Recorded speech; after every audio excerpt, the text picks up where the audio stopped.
अपना नाम मेरे नाम से जुड़ने के पश्चात भी मेरे प्रिय भक्त मौर्य जी कुछ और ही चाहते थे। आज महान संत महात्माओं की, मेरे परिवार और प्रियजनों की उपस्थिति में मैं कुछ कहना चाहता हूँ। शीघ्र बताइए गणेश जी, क्या कहा मौर्य जी ने? गणपति बप्पा का बुलावा आ गया है मुझे। वो चाहते हैं कि मैं सब कुछ त्याग कर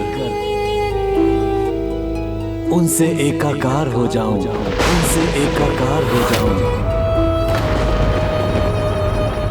इसीलिए मैंने निर्णय लिया है संजीवन समाधि का, संजीवन समाधि का, संजीवन समाधि का।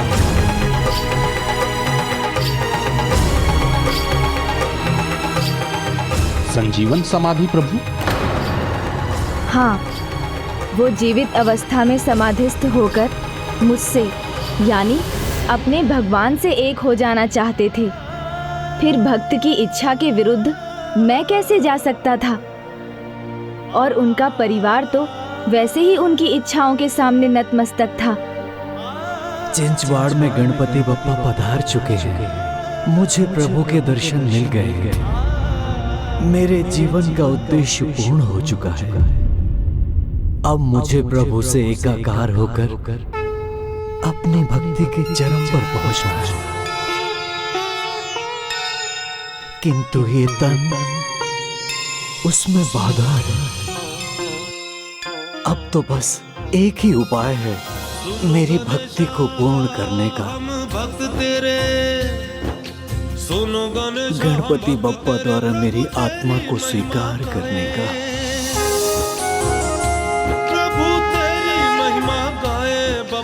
और इस प्रकार अपने जीवन का अंतिम ध्येय उन्होंने पा लिया। जब पावन नदी करहा के निकट सजीवन समाधि लेकर भक्त मौर्य मुझ में समाहित हो गए। गणपति बप्पा, विघ्नेशाय नमः, विश्ववरदाय नमः, विश्वचक्षुषे नमः, जगत्प्रभवे नमः, हिरण्यरूपाय नमः, सर्वात्मने नमः, ज्ञानरूपाय नमः, जगन्मयाय नमः, ऊर्ध्वरेत्से नमः, महाबाहवे नमः, अमेयाय नमः, अमित विक्रमाय नमः।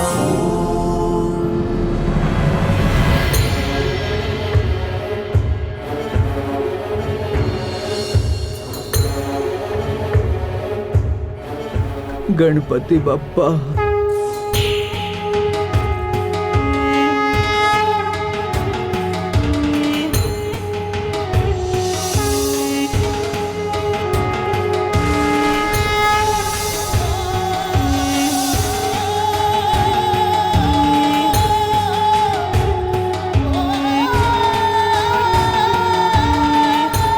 गणपति बप्पा।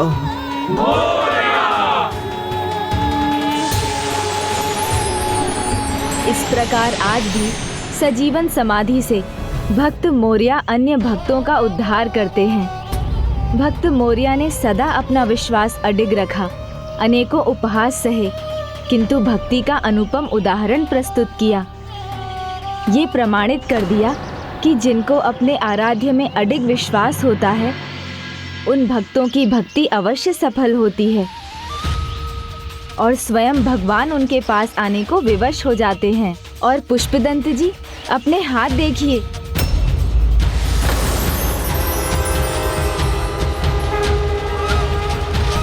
जिस प्रकार भक्ति और विश्वास के जागृत होने से आपके हाथ पूर्व समान हो गए हैं, उसी प्रकार भक्त कथाओं को सुनते रहने पर जैसे जैसे आपका प्रभु प्रेम और सुदृढ़ होगा, आप पूर्ण रूप से कुशल हो जाएंगे। स्वामी, अब तो आप मानते हैं ना कि ये परिस्थिति आपके लिए बदल सकती है। अब तो आप अपने वचन के अनुसार भक्तों की कथा सुनने यहाँ रुकेंगे ना?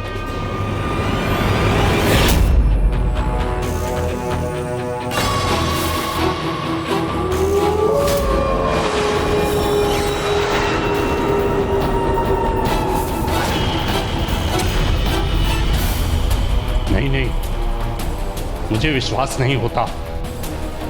ये सत्य नहीं, कोई माया है। मुझे भ्रमित नहीं होना है। भ्रमित तो आप हो रहे हैं अपना वचन भंग करके। स्वामी तो प्रस्थान कर गए गणेश जी, अब हम क्या करेंगे? ये पिशाच योनि का सत्य है मौसी जया। इस योनि को जो भोगते हैं वो स्वयं अपने हाथों कुल्हाड़ी का वार अपने पांवों पर ही करते हैं, और यदि कोई उनकी सहायता करना चाहे, उन्हें उचित मार्ग दिखाए, तो वो उससे दूर भागते हैं। इसलिए सदा भटकते रहते हैं वो। तो क्या स्वामी भी सदा पिशाच योनि में ही रहेंगे? नहीं मौसी, आशा जीवित रखिए। भक्त मोरिया की कथा से प्रेरणा लीजिए। आशा और विश्वास से सब कुछ संभव है। हम मिलकर पुष्पदंत जी को पिशाच योनि से मुक्ति दिलाएंगे। आप अपने विश्वास पर अडिग रहिए जया मौसी। मैं विश्वास दिलाता हूँ। मैं उन्हें तब तक सभी भक्तों की कथाएं सुनाता रहूँगा जब तक कि वो पूर्ण रूप से प्रभावित नहीं होते।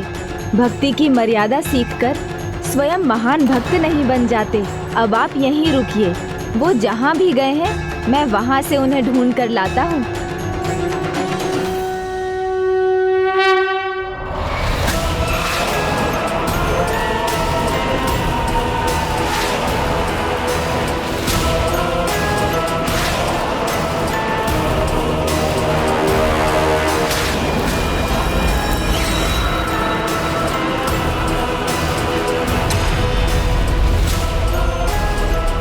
कहाँ गए होंगे पुष्पदंत जी?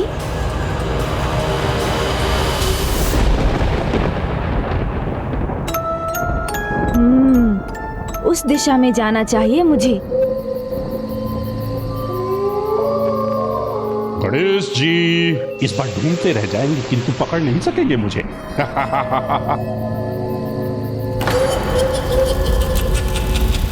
चिन्ह बहुत छोड़ दिए हैं पुष्पदंत जी ने मेरे भटकने के लिए, किंतु मेरा भी संकल्प है, ढूंढ कर तो मैं निकाल ही लूंगा। पिशाच स्वभाव तो ये है कि जो स्थान एक बार भा जाए उससे शीघ्र मुक्ति नहीं पाते हैं पिशाच।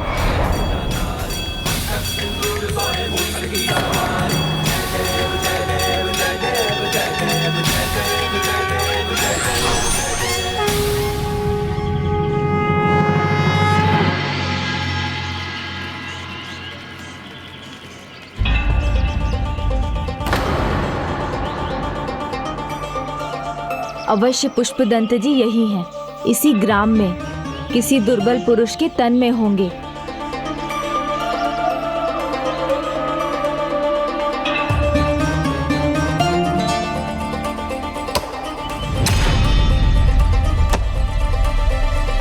ये लकड़हारा तो आवश्यकता से अधिक श्रम कर रहा है, कहीं इसके तन में तो नहीं है।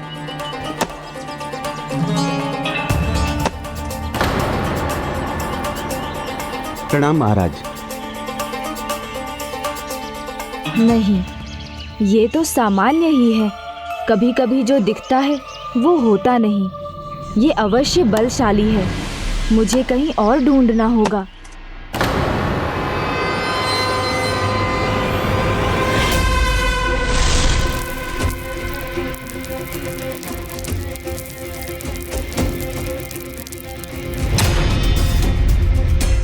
अरे ये अन्न गिर गया।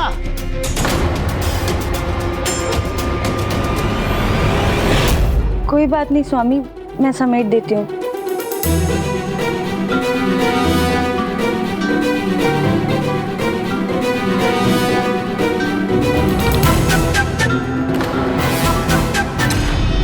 लो, ये देख लो कैसा सत्यानाश हो रहा है यहाँ। अपना कार्य ध्यान से किया करो बहू।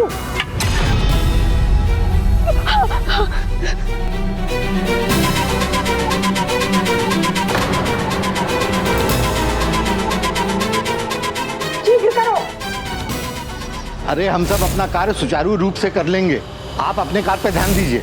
मैं भी ठीक इसी तरह सदा दूसरों को आदेश देता रहता था। शीघ्रता करो।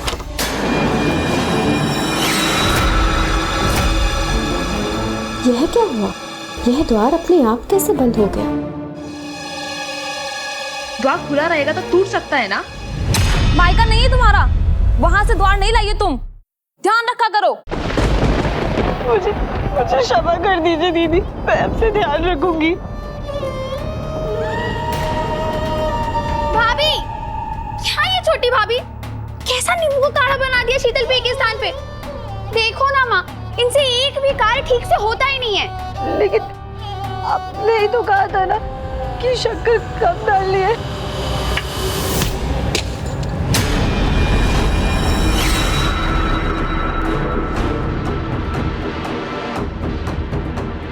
देखो ना माँ, ये खानी और कर दी इन्होंने, चूर चूर हो गया ये। हाँ भाभी, ये मुझे मेरे ससुराल लेकर जाना था।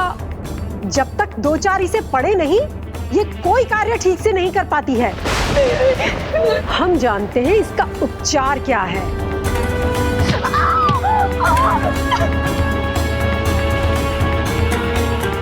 चलो ये सब समेटो अभी।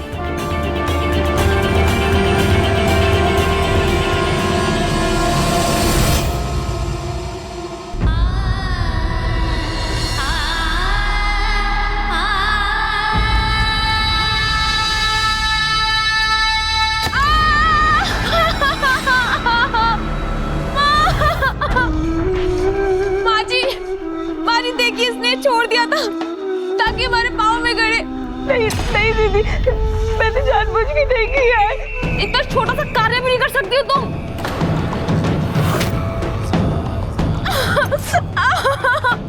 माँ जी, अब मैं कैसे चलूं? इतना सारा कार्य है, अब ये कौन करेगा? ये करेगी। चलो उठो, ये सफाई करो, वस्त्र धो, पात्र धो और शीघ्रता से बाकी के कार्य संपन्न करो। उसके बाद ही तुम्हें भोजन मिलेगा, समझी?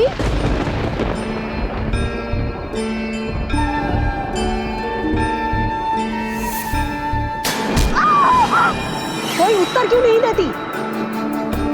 हाँ माँ, मैं समझ गई। आप जो बोलोगे मैं सब करूंगी।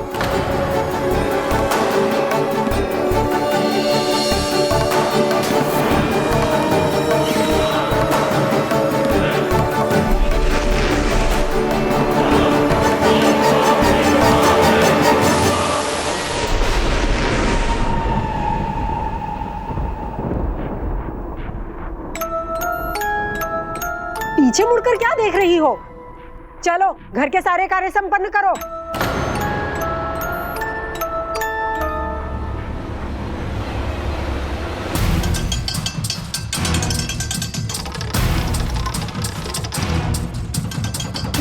ये वस्त्र भी धोने हैं।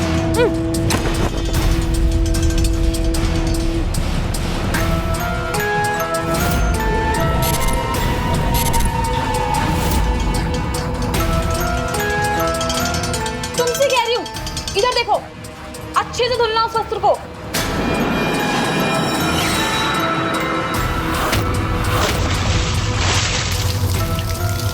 ये क्या भिगोया क्यों मुझे?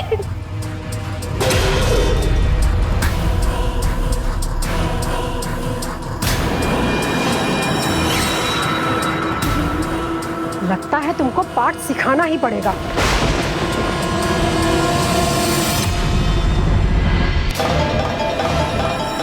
पाठ तो तुम सीखोगी वृद्धा।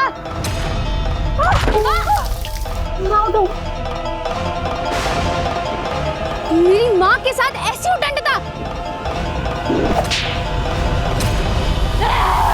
ये क्या कर रही हो तुम छोटी बहू? तुम्हें ये शोभा नहीं देता।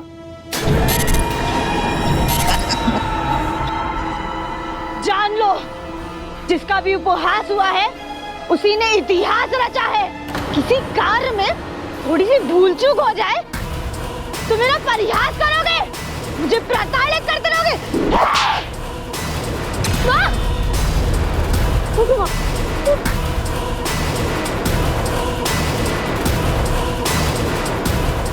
कहाँ जाकर छिपे हैं पुष्पदंत जी? अब और उल्लाना नहीं सुनूंगी। दुष्टा, अब तुम्हारी दुष्टता का दंड मिलेगा। अब सताने का साहस है मुझे। तुम्हारा स्वभाव अचानक कैसे बदल गया छोटी भाभी? तुम तो बहुत शांत और सुशील थी। हाँ थी। जंगल में सीधे खड़े वृक्ष को काट दिया जाता है और टेढ़े मेढ़े वृक्ष शांत से खड़े रहते हैं। मेरे भी सीधेपन का बहुत लाभ उठाया ना तुम तीनों ने। हाँ! बचाओ हमें! इससे क्या हो गया? बचाओ हमें! बचाओ हमें! बचाओ हमें!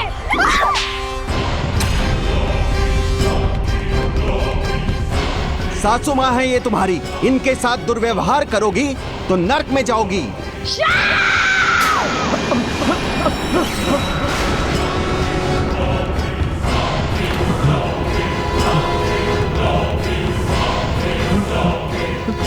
वहां से आया था वो स्वर।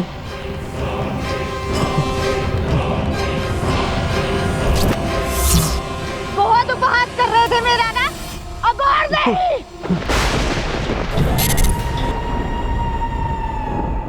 अब से इस घर में वही होगा जो मैं चाहूंगी।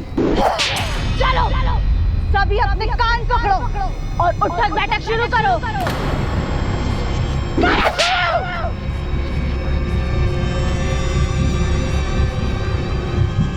मेरे माता पिता का ऐसा अपमान! ये दोनों तुम्हारी ननद और जेठानी है और तुम मौन हो जाओ। अत्याचारी है ये सब। और जब मेरे साथ अत्याचार हो रहा था तब तुम्हारी जीवा कहाँ थी? चलो तुम भी इनका साथ दो। दंड तो तुम्हें भी मिलना चाहिए ना। करो आराम।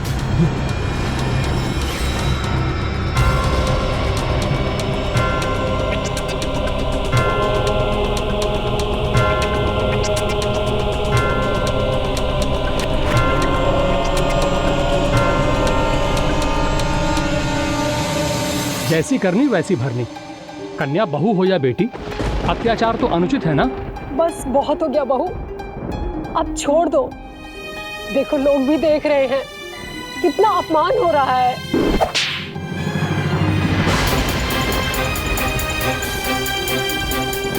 इसमें क्या हुआ है बहू? बताइए ना छोटी भाभी, इतना बड़ा बदलाव आप में कैसे आ गया? हाँ आश्चर्य, कुछ तो कहो कि हुआ क्या है? पिशाच। पिशाच का प्रवेश हुआ है इनके भीतर।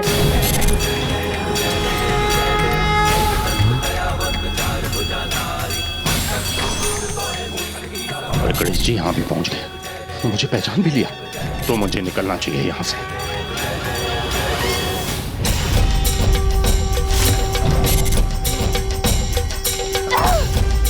ज्ञानी महाराज कृपा कीजिए, इसके शरीर से पिशाच को निकालिए। मेरा उपहास करते थे, ज्यादा प्रताड़ित करते थे मुझे। छोटी सी भूल पे इतना कुछ कहते थे, जैसे ये श्रेष्ठ हैं और मैं निम्न। क्षमा कर दो बेटी। भाभी, हमसे भूल हो गई है। अब आगे से ऐसा कभी नहीं होगा, सदैव सम्मान होगा तुम्हारा। इन सभी ने इस बालिका के साथ जो दुर्व्यवहार किया उसका दंड दे रहा हूं इन्हें। दुर्बल को सबल बना रहा हूं ताकि आने वाले किसी भी परिस्थिति में ये उचित उत्तर दे पाए इन सभी को। पुष्पदंत जी, आप ऐसा क्यों कर रहे हैं उसका कारण ज्ञात है मुझे, किंतु जो आपको प्रताड़ित करने का प्रयास करे उसे ऐसा करने देना ही आपकी भूल है। स्वयं में विश्वास रखना अनिवार्य है, फिर ऐसा कभी नहीं होगा। ना भूल होगी, ना दूसरों के कहने पर आप कोई दोषपूर्ण आचरण करेंगे।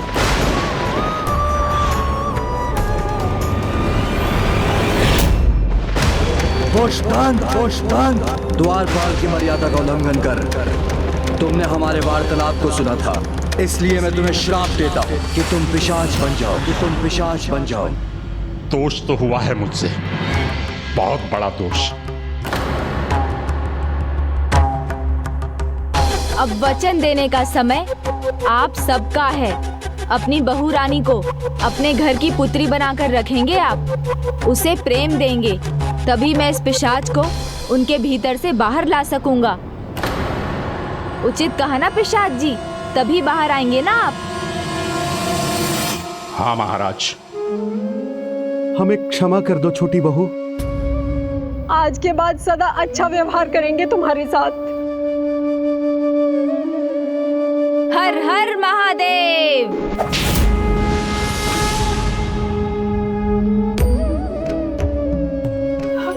हुआ था माँ? हमें क्षमा कर दो बहू रानी, बहू भी तो बेटी ही होती है।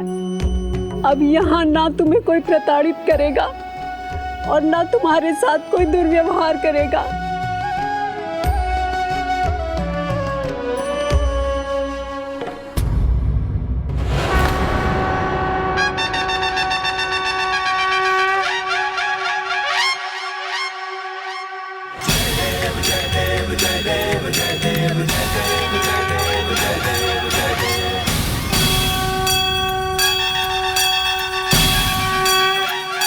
आप मुझे कहाँ लेके जा रहे गणेश जी? मेरे मुख से भक्त कथाएं सुनने। नहीं आना आपके साथ, नहीं सुननी आपकी भक्त कथाएं। कोई लाभ नहीं होता गणेश जी, कोई लाभ नहीं होता।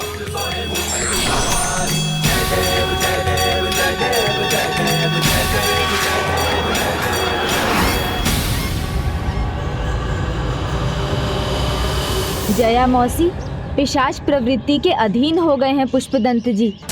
सरलता से मानने वाले नहीं, आप सिंदूर से इस रेखा को बंद कर दीजिए। अरे क्यों रुकूं गणेश जी, जब कोई लाभ ही नहीं हो रहा मुझे। कुछ कहाँ बदला, देखिए देखिए सब कुछ वैसा ही है जैसे पहले था।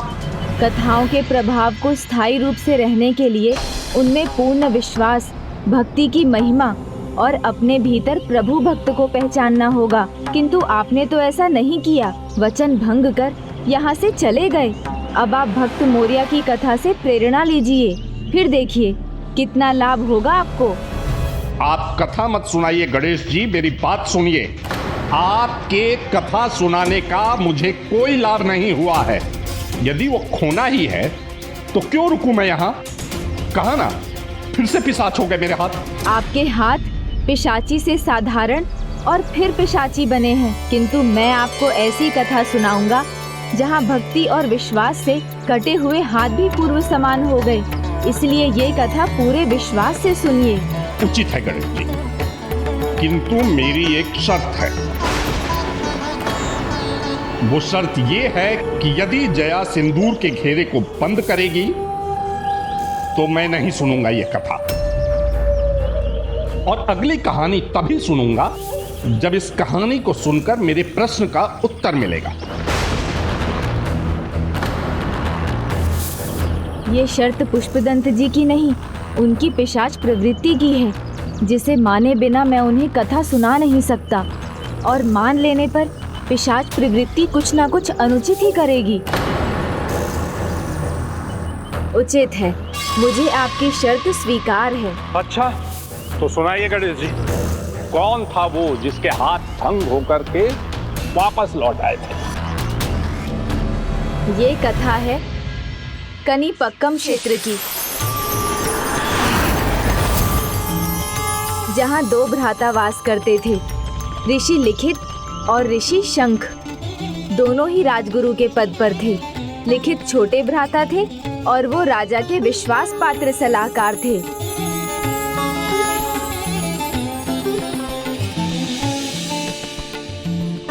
जबकि बड़े भ्राता शंख सदा मेरी भक्ति में ही डूबे रहते थे। ओम गण गणपते नमो नमः।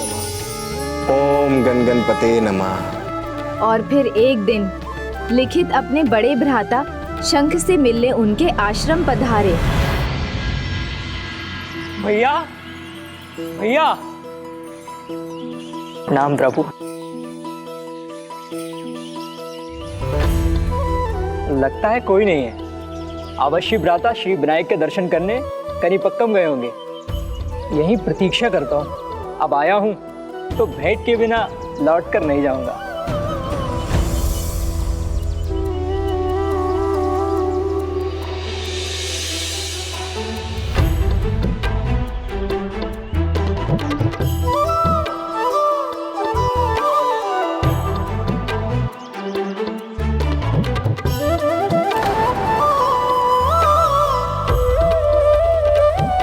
भैया को आने में समय लगेगा, क्यों ना समय का सदुपयोग कर लिया जाए।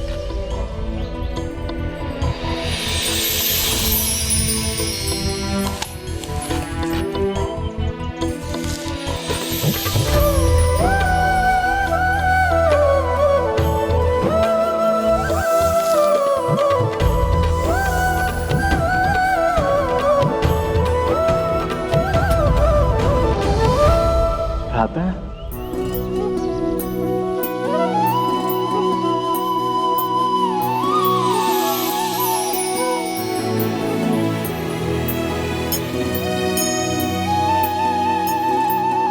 स्वागत है अनुज।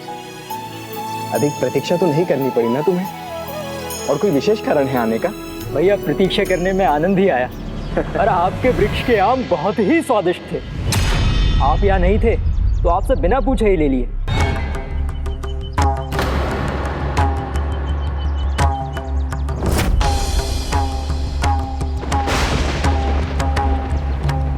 भैया अनजाने में मुझसे चोरी तो नहीं हो गई?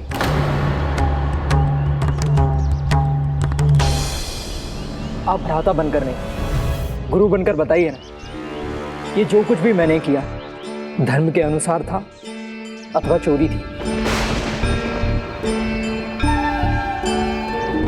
भ्राता आप शांत हैं, अर्थात मुझसे अपराध हुआ है।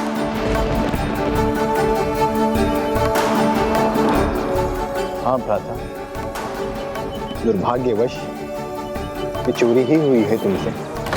तब तो मैं दंड का अधिकारी हुआ भ्राता। किंतु तुम्हारा दंड क्या है ये तो राजा ही बता सकते हैं। ये तो उन्हीं का अधिकार है। तब तो मुझे उनसे मिलकर ही पूछना चाहिए।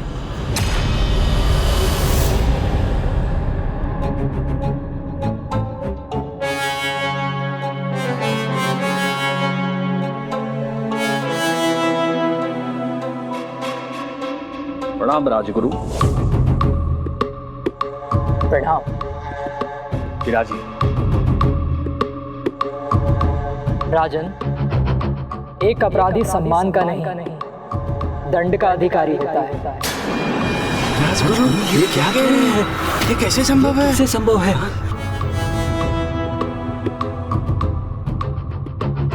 एक राजगुरु को अपराधी मानने का अपराध मैं कैसे कर सकता हूँ? राजन, अपराध के लिए दंड का विधान है और कुछ नहीं। भले ही मुझे आपका सम्मान प्राप्त है, किंतु आज आपको न्याय करना ही होगा। वचन दीजिए मुझे। आप अवश्य ही मेरी परीक्षा ले रहे हैं गुरुवर। स्वयं इतने ज्ञानी हैं, धर्म कर्म में निपुण हैं, भला आपसे कैसे कोई अपराध हो सकता है? मैं भटक गया राजन, मैं भटक गया। मुझसे चोरी हो गई अपने भ्राता के आश्रम में।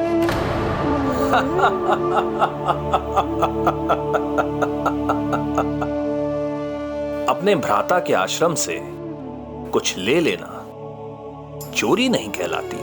नहीं राजन, नियम सभी के लिए समान होने चाहिए।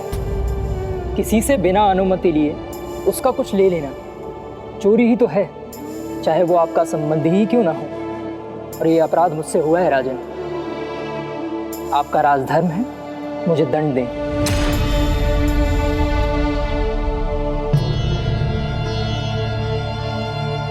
चोरी का दंड क्या है वो आपको ज्ञात है राजगुरु?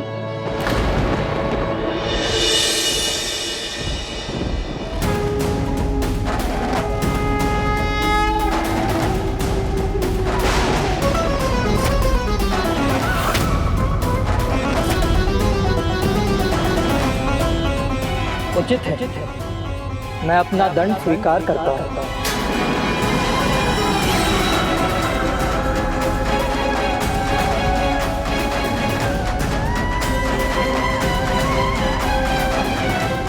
न्याय को सर्वोपरि रखने का वचन दिया था आपने राजन।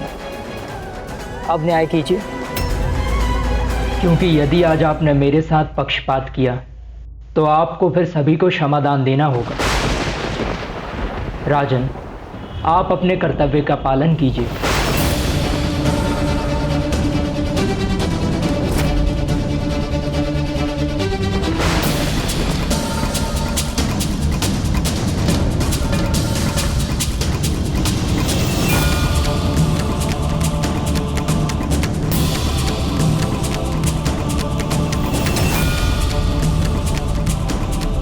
उचित।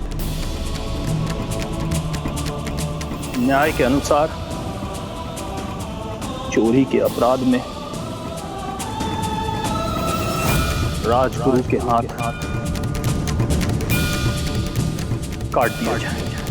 राजगुरु के हाथ काट दिया जाए।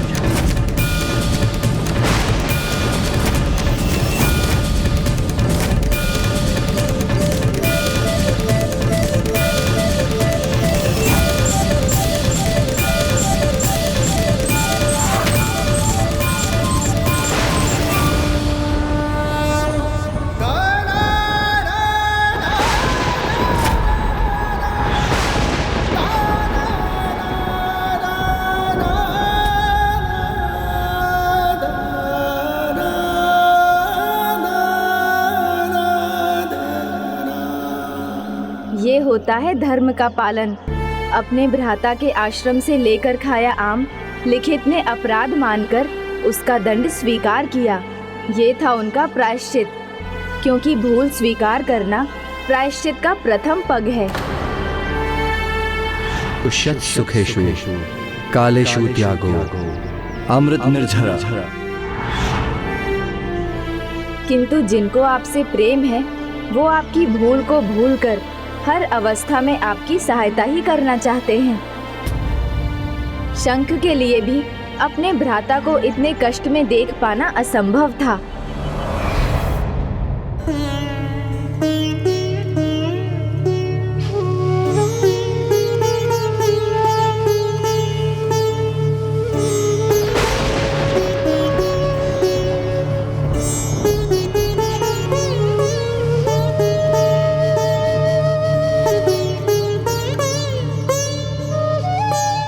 भ्राता, तुमने अपना धर्म निभाया,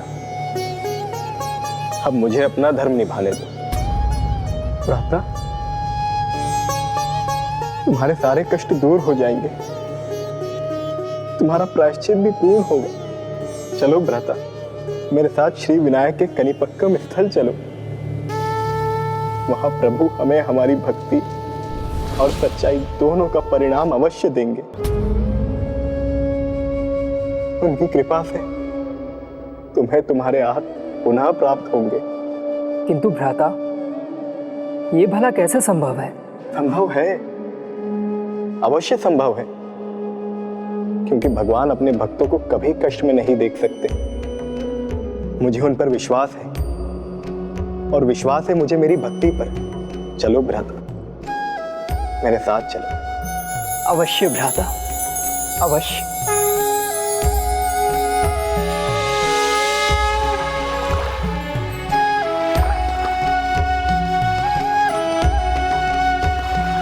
भ्राता लिखित, मेरे समान विश्वास का मोती अपने हृदय में रखो तो उसकी सुंदरता अवश्य फैलेगी।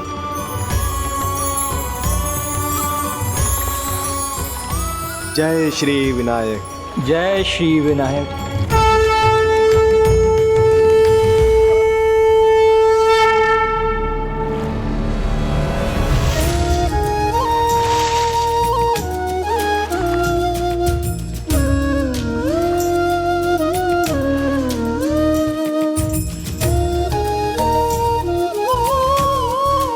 जय श्री विनायक। जय श्री विनायक।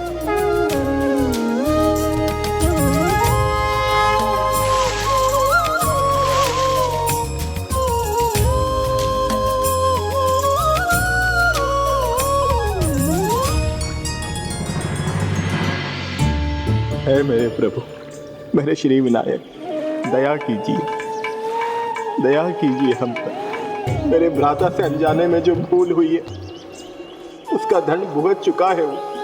यदि उसका पश्चाताप सत्य है, यदि वो धर्म पर अड़िग है और मेरी भक्ति में खोट नहीं है, तो आप उस पर कृपा अवश्य करेंगे। हे प्रभु श्री विनायक, दया कीजिए दया निधान, कृपा कीजिए कृपा निधान।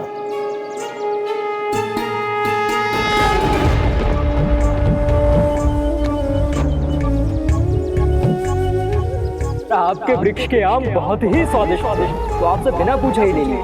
मैं भटक गया, मुझसे चोरी हो गई अपने भ्राता के आश्रम। मैं अपना दंड स्वीकार करता हूँ। हे विनायक, मैं अपने हाथ जोड़कर आपकी पूजा करना चाहता हूँ, आपका चरण स्पर्श करना चाहता हूँ। मेरी सहायता कीजिए प्रभु, कृपा कीजिए। जय श्री विनायक। वक्रतुंड महाकाय सूर्यकोटि समप्रभ निर्विघ्नं कुरु मे देव सर्वकार्येषु सर्वदा। ओम नमो विनायका।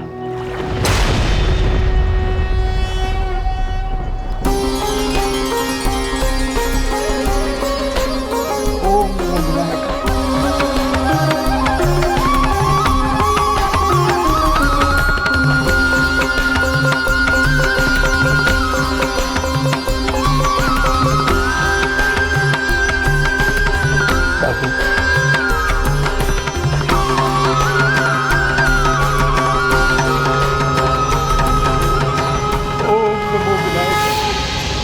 ओम नमो विनायक। अव्यावराधहस्ताः पाशादन्ताकर्ष। ओम नमो विनायक। ओम नमो विनायका। अपने हाथ पाते ही लिखित ने सर्वप्रथम अपने भ्राता शंख के साथ कनिपक्कम विनायक मंदिर में मेरी आरती की और जिस नदी में लिखित को उसके हाथ वापस प्राप्त हुए वो बहुधा नदी सच्चाई, न्याय की समानता, अपने भाई के प्रति स्नेह और भक्ति की प्रतीक बनी। इसीलिए इस स्थान का इतना महत्व हुआ। उसी दिन से बहुधा नदी के जल से भरे वरा सिद्धि विनायक मंदिर में डुबकी लगाकर विशेष प्रतिज्ञा लेने वाले भक्तों को सच्चाई प्रमाणित कर सभी मनमुटाव दूर करने का अवसर मिलता है और वे कष्टों से मुक्त होते हैं। किंतु वो वरा सिद्धि मंदिर इतना विशेष क्यों है? क्यों शंख की भक्ति से लिखित को वहाँ इतना बड़ा वरदान प्राप्त हुआ? कनिपक्कम वरा सिद्धि विनायक स्वयंभू विनायक हैं। स्वयंभू विनायक? मेरे स्वयंभू विनायक स्वरूप को जिन्हें 3 दिव्यांग भक्तों की गुहार सुनकर आना ही पड़ा, वो महान भक्त जिनके पास शब्द नहीं थे किंतु भक्ति का दिव्य स्वर था, दृष्टि नहीं थी किंतु श्रद्धा का दिव्य प्रकाश था, जिनके कर्ण प्रभावी नहीं थे किंतु उनके मन की भक्ति की गूंज प्रभु के कानों तक अवश्य पहुंचती थी। उनकी भक्ति में ऐसी पूर्णता थी कि उनके कल्याण के लिए उनके भगवान को स्वयंभू होकर प्रकट होना पड़ा। मेरी स्वयंभू प्रतिमा से कहीं अधिक उनकी अद्भुत भक्ति कारण बनी कनिपक्कम को दिव्य और महान पावन स्थल बनाने की। आश्चर्य! ये सब कैसे संभव हुआ गणेश जी? भक्त यदि ठान ले और पूरी निष्ठा से भक्ति के पथ पर चले तो फिर उसकी अपूर्णता भी उसकी बाधा नहीं रहती। किंतु ये कैसे हुआ, कब हुआ, हमें बताने की कृपा करें गणेश जी। हाँ सुनाई ना अपने उन 3 दिव्यांग भक्तों की कथाएं। एक समय था जब विहारापुरी नामक ग्राम में एक किसान की विधवा रहती थी, जिसका स्वास्थ्य स्वयं अच्छा नहीं रहता था, किंतु फिर भी 2 कार्यों के लिए वो पूर्ण रूप से समर्पित थी, मेरी भक्ति और अपने 3 दिव्यांग पुत्रों की देखभाल। भोजन तैयार है, जाओ जाकर अपने भ्राताओं को बुलाओ। हाँ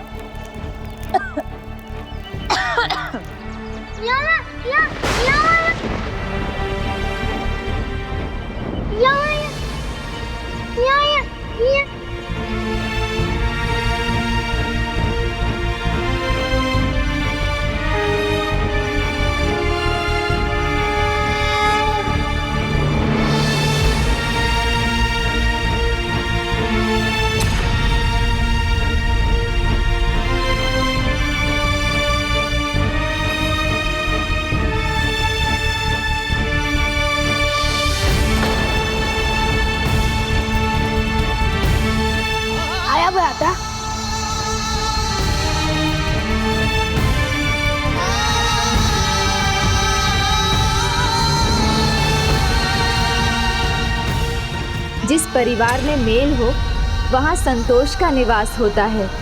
वहाँ थोड़े में भी सब खुश रहते हैं, किंतु उनके इन छोटे सुखों पर भी किसी की कुदृष्टि थी।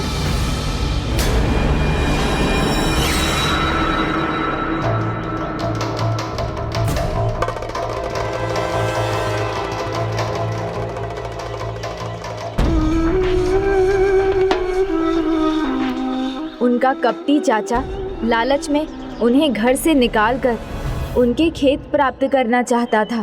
फिर जब इन तीनों दिव्यांग भ्राताओं की माँ और अस्वस्थ हो गईं, तो इस कुटिल बुद्धि चाचा को उसका अवसर मिला।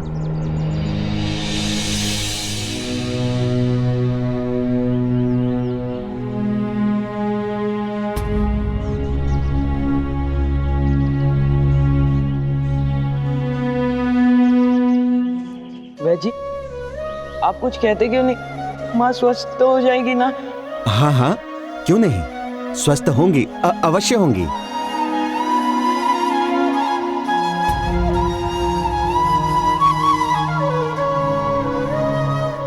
ये लो, जल में घोलकर ये औषधि पिलाते रहना, शीघ्र कुशल होंगी।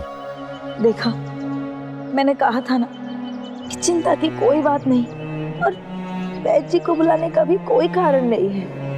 आज्ञा दीजिए मुझे, चलता। वैद्य जी,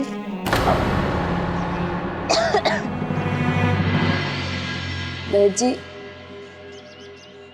क्षमा कीजिएगा, मेरे बालक आपको बुला तो लाए, लेकिन आपको शुल्क में देने के लिए मेरे पास धन नहीं है। शुल्क?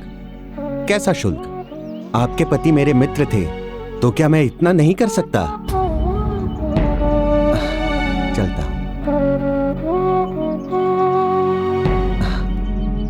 माँ, ये औषधि पी लो।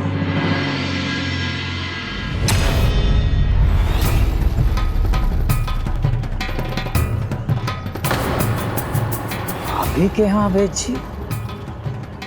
वैद्य जी यहाँ क्या करने आए थे? नमस्ते वैद्य जी। जी नमस्ते।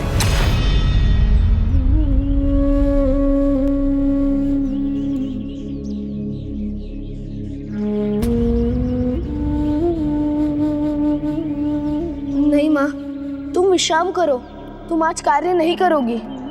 हाँ माँ, आप चिंता मत करो, हम भोजन की व्यवस्था कर लेंगे। मैं स्वस्थ हूँ।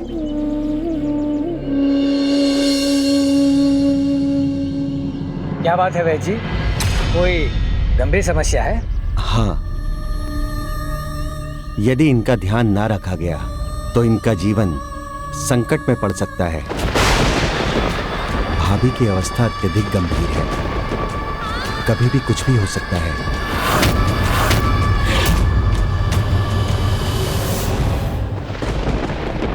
क्या? तो मेरे इन पुत्रों का क्या होगा? लाचार बच्चों को इनकी माँ की व्यथा कैसे मैं बताता? आप सगे हैं, बच्चों के चाचा हैं, तो अब आप ही सब बता दीजिए और इनका ध्यान रखिए। ध्यान वैद्य जी अवश्य रखेंगे हम, ये तो हमारा कर्तव्य है। ध्यान तो अवश्य रखूंगा वैद्य जी, इनकी भूमि का और इनके घर का।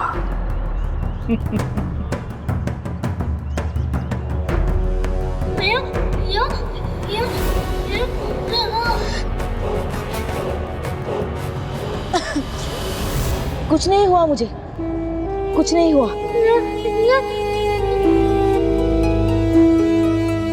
हाँ, देखो,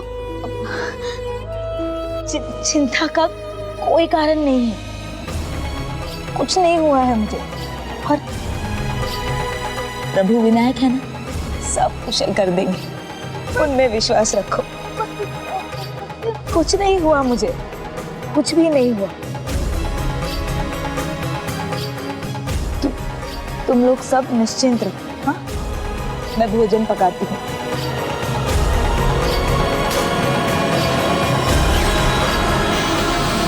प्रणाम भाभी, प्रणाम।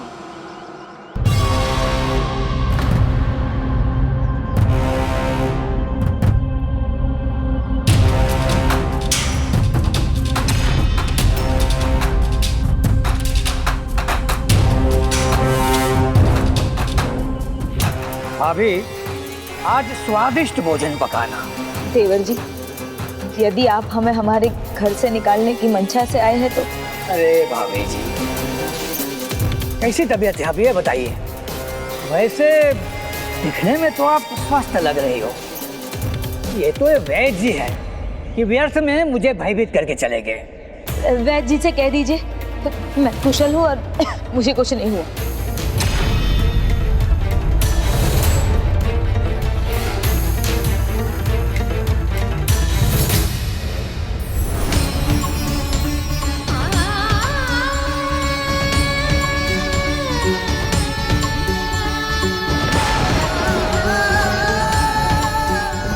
ओहो, भाभी इतने सारे पात्र देख रही है, कदाचित इतने प्रसन्न है कि इनकी समझ में नहीं आ रहा है कि लड्डू बनाओ, शिरा बनाओ या खीर बनाओ।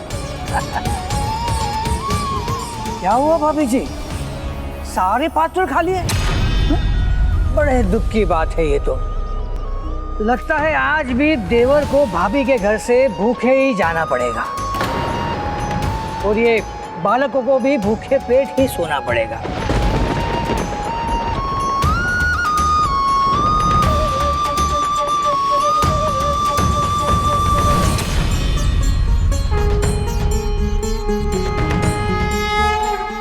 देखा ना भाभी, मेरे शब्दों का आप पर भी प्रभाव पड़ा। कुछ तो ढूंढ ही लिया आपने, लेकिन मैं भी तो देखूं कि क्या है इसमें। दिखाइए भाभी, मुझे देखने तो दीजिए क्या है। बूंदी है कि मेवा है? अरे ये तो मुट्ठी भर चने का आटा है। ये तो ऐसी बात हो गई कि खोदा पहाड़ और निकली चूहिया।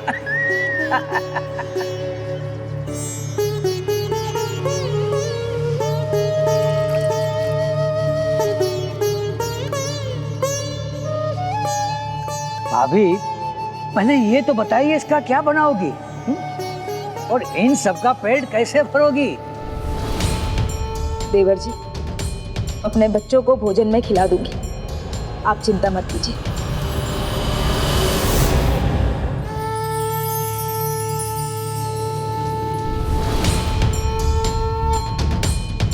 भूखे नहीं सोएंगे मेरे बच्चे, ये उनके लिए बहुत है। लो पुत्र।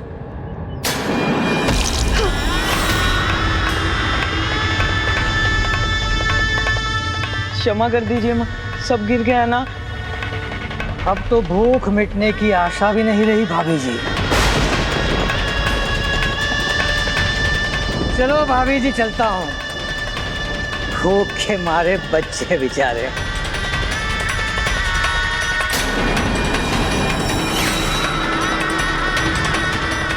क्यों बालकों, अपने चाचा के प्रति आदर छोड़ दिया?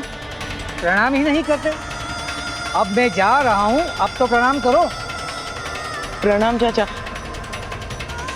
प्रणाम चाचा जी। मन तो करता है आशीर्वाद दे दूं, पर समझ में नहीं आता कि क्या कहूँ। जीते रहो कहूँ या कह दूं कि मर जाओ? देवर जी। ये क्या भाभी माँ, मेरे तो हाथ पैर कांपने लगे। क्या है ना कि आपकी फटकार सुने हुए बहुत समय हो गया है, मैं तो बिल्कुल डर गया हूँ। लेकिन मैं क्यों डरूं? डरना तो इन लोगों को चाहिए, क्योंकि इनकी माँ हमेशा के लिए इनसे बिछड़ने वाली है।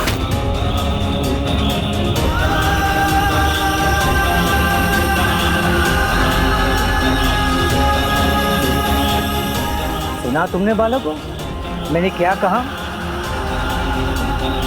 तुम्हारी माँ की शीघ्र मृत्यु होने वाली है।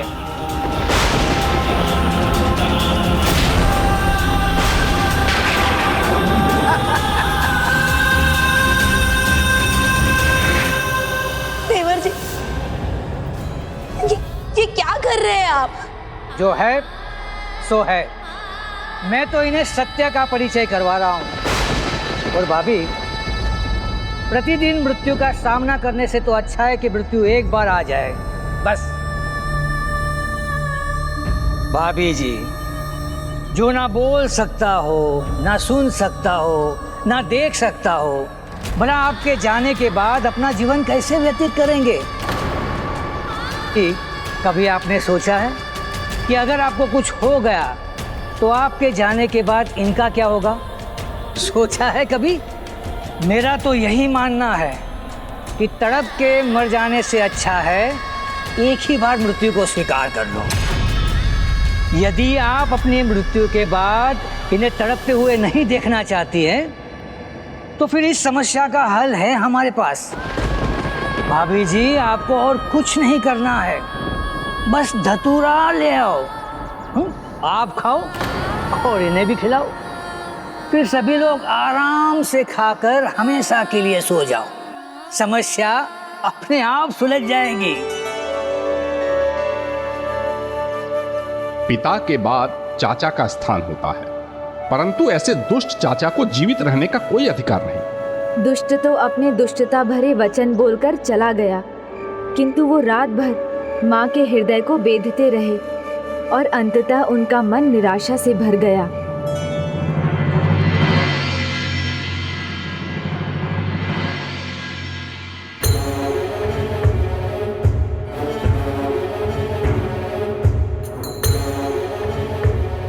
तड़प के मर जाने से अच्छा है एक ही बार मृत्यु को स्वीकार कर लो। धतूरा ले आओ, फिर सभी लोग आराम से खाकर हमेशा के लिए सो जाओ।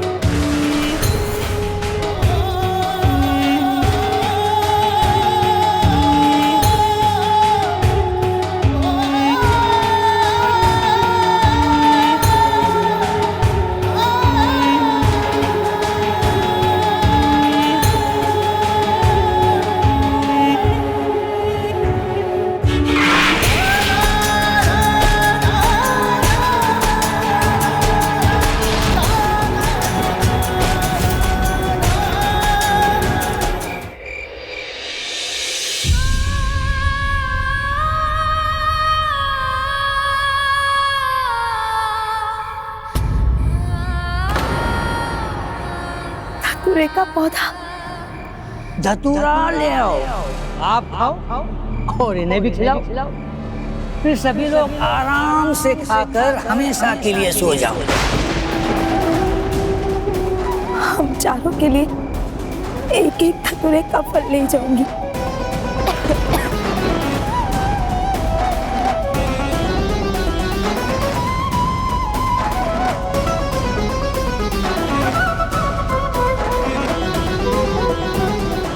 क्या कर, अभी यही एक मार्ग दिख रहा है। यदि प्रभु विनायक चाहते तो वो मुझे रोक लेते, किंतु उनकी भी अब यही इच्छा है।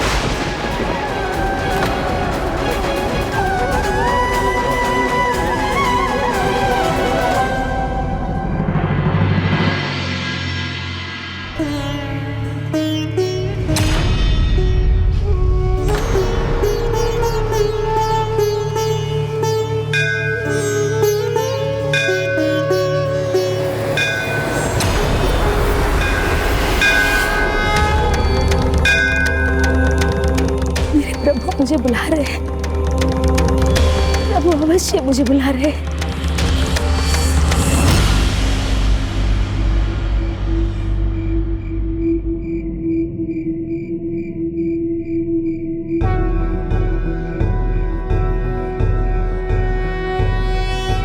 वक्रतुंड महाकाय सूर्यकोटि समप्रभ निर्विघ्नं कुरु मे देव सर्वकार्येषु सर्वदा।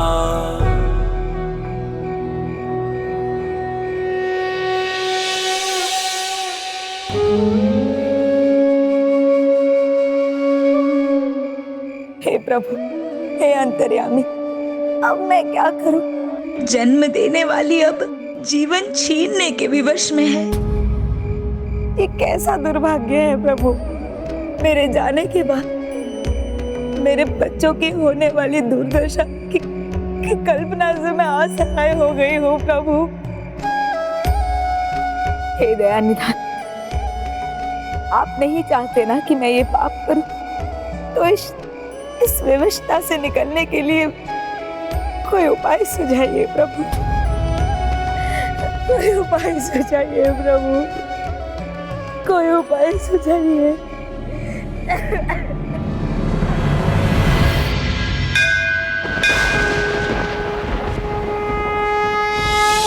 विघ्नेशाय नमः, विश्ववरदाय नमः, विश्वचक्षुषे जय श्री गणेश, जय श्री विनायक। हिरण्यरूपाय नमः, सर्वात्मने नमः, ज्ञानरूपाय जय श्री गणेश, जय श्री विनायक नमः, ऊर्ध्वरेत्से नमः, भ्राता बस 4 पद और। नमः, विगज्वलाय नमः, विश्वमूर्तये नमः, अमेयात्मने नमः। बैठो यहाँ पे। जय श्री गणेश, जय श्री विनायक। जय श्री गणेश, जय श्री विनायक।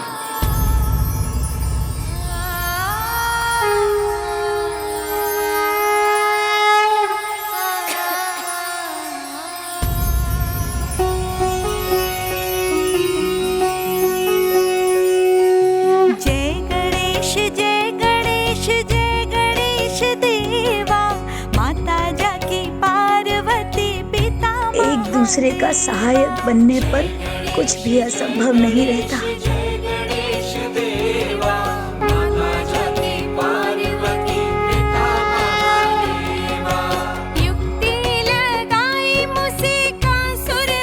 ये लीजिए देवी, प्रभु का प्रसाद है। सुगम भई कावेरी जैसी हो रेवा, चलो चलो भ्राता।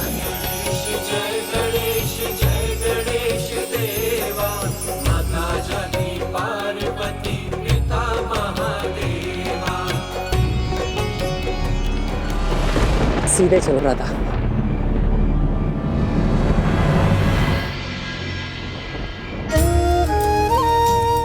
हे मंगल मूर्ति, तुम्हारे होते हुए किसी का मंगल नहीं हो सकता। आपके संकेत मात्र ने मुझे मेरी दुविधा से बाहर निकाल दी। हे प्रभु, अब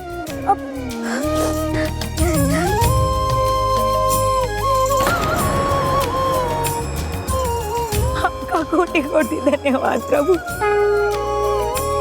विनायक, जैसे वो दोनों एक दूसरे के पूरक थे ना, मैं भी अपने बच्चों को एक दूसरे के पूरक बनना सिखाऊंगी।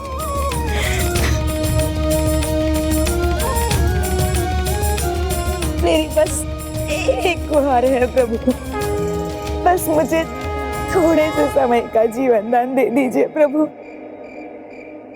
जीवन दान दे दीजिए प्रभु।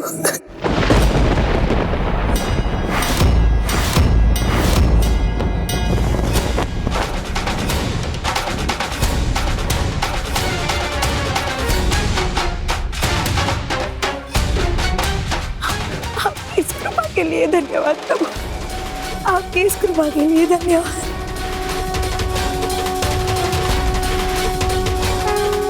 संकट के सामने घुटने टेक दो तो उससे मुक्ति नहीं मिलती, अपितु ऐसी भूल हो जाती है जिसे सुधारा नहीं जा सकता। किंतु ऐसे विपरीत समय में आशा बनाए रखने पर साहस बना रहता है और साहस शक्ति देता है। संकट पराजित हो जाता है, किंतु मृत्यु तो कभी पराजित नहीं होती गणेश जी। जो होने वाले थी उन तीनों की माँ की, क्या उस माँ के पास अपने तीनों पुत्रों को सीख देने का पर्याप्त समय था? यदि माता पिता आरंभ में ही अपनी संतान को उचित संस्कार सिखा दें तो उन्हें प्रतिदिन सिखाने की आवश्यकता नहीं रहती। ऐसी संतान अपना मार्ग स्वयं ढूंढ लेती है।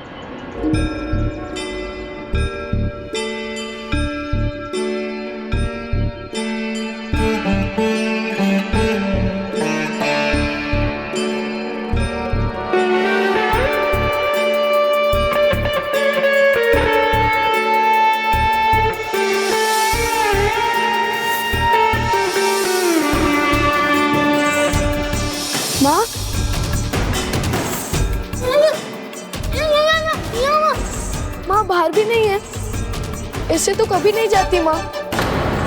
चाचा ने उन्हें दुखी कर दिया था, आहत हो गई थी वो, कहीं वो। शुभ शुभ कहो, आती ही होंगी वो, हमें छोड़ के नहीं जाएंगी। पुत्रो,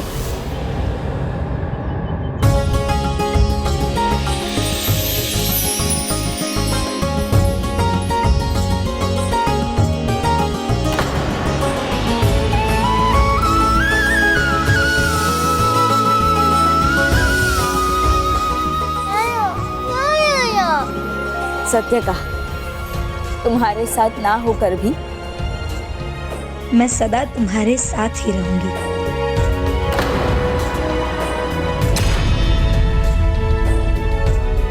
सही कहा, तुम्हारे साथ ना रहकर भी मैं हमेशा तुम्हारे साथ हूं।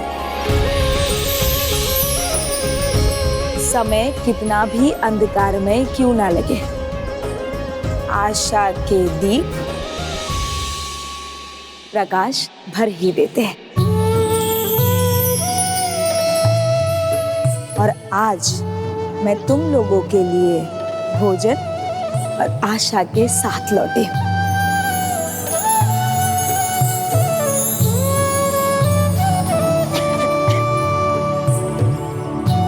तुम सब यहीं रुको, मैं आती हूं।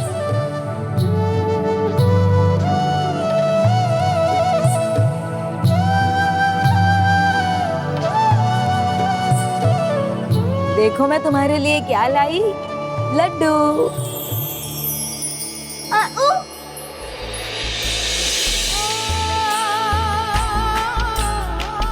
किंतु ये लड्डू तुम्हें तब ही मिलेंगे जब तुम दूसरी ओर घूमकर खड़े रहोगे।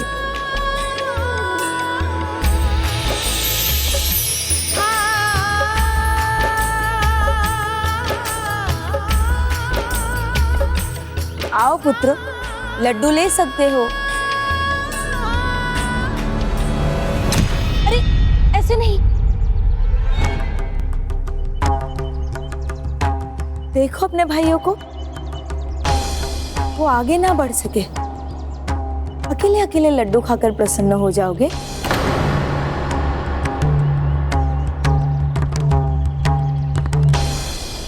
अपने चाचा जी के समान मैं अपने पुत्रों को स्वार्थी नहीं देख सकती। मैं चाहती हूँ कि तुम तीनों मिलकर रहो और एक दूसरे की सहायता करो।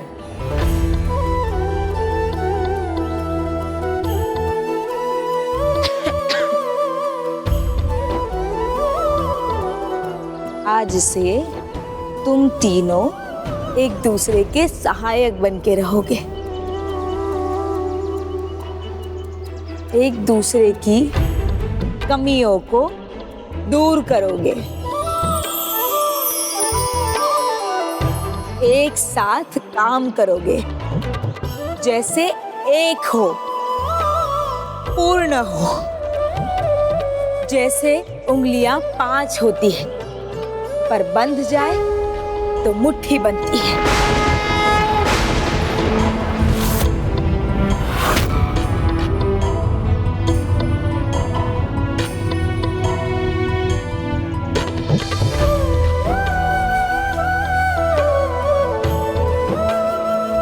ये देख नहीं सकता, तुम दोनों को इसकी दृष्टि बननी है।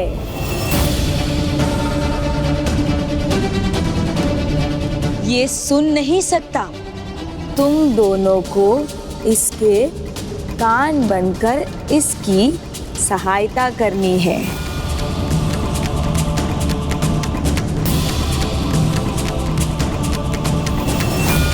इसके पास शब्द नहीं है, तुम दोनों को इसका स्वर बनना है।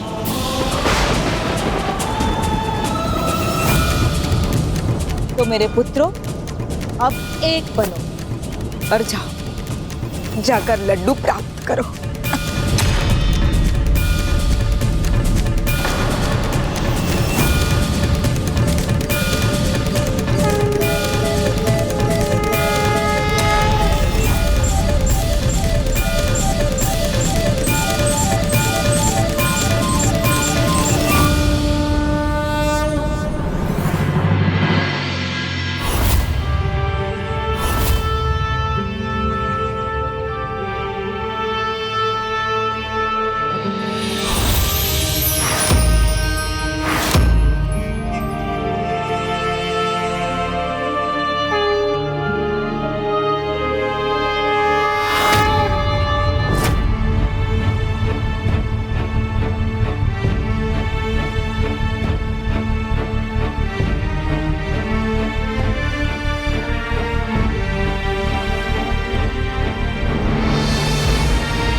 तुम खाओ।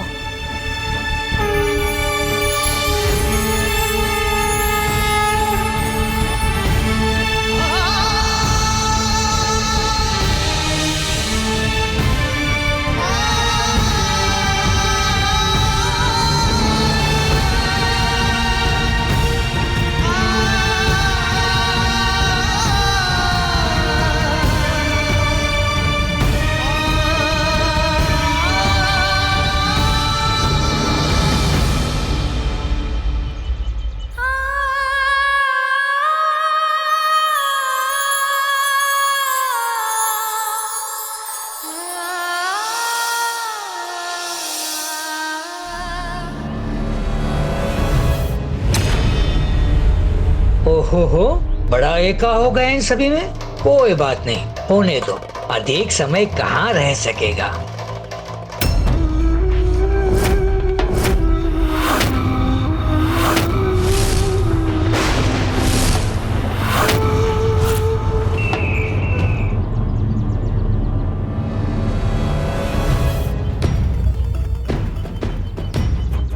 इन्हें साथ में कैसे जीना है ये तो सिखा दिया मैंने। अब इनके मन में आशा जगाकर इन्हें वो शक्ति देनी होगी जिससे ये जीवन में किसी भी स्थिति से संघर्ष करने में समर्थ बन सके।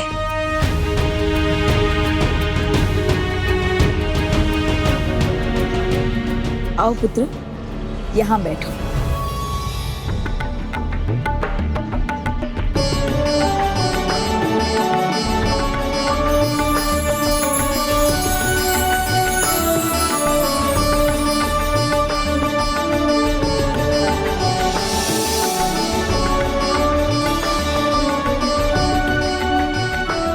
बच्चों, अब ऐसे ही जीवन भर एक दूसरे की सहायता करना।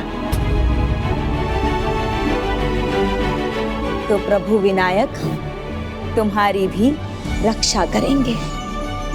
जैसे उन्होंने आज मेरा मार्गदर्शन किया,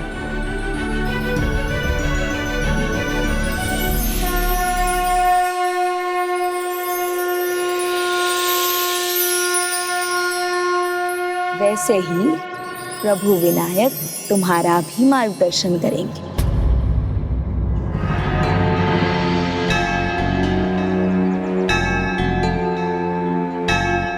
उन्हीं की कृपा से मैं निराशा से आगे बढ़कर आशा और शक्ति के साथ तुम्हारे पास लौटी हूँ। और उनकी कृपा से लड्डू भी तो मिले आपको। हाँ पुत्रों, लड्डू भी। तो भविष्य में कोई भी कठिनाई आए, कोई भी तुम्हारे साथ कपट करे, सदा प्रथम पूज्य गणेश जी पर विश्वास रखना।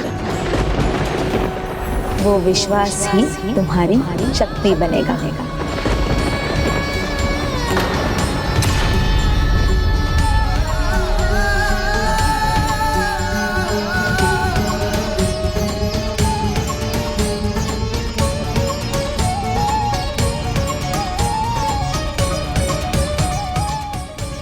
कैसी भी कठिनाई आए, कोई भी तुम्हारे साथ कितना भी कपट करे, सदा प्रथम पूज्य गणेश जी पर विश्वास रखना।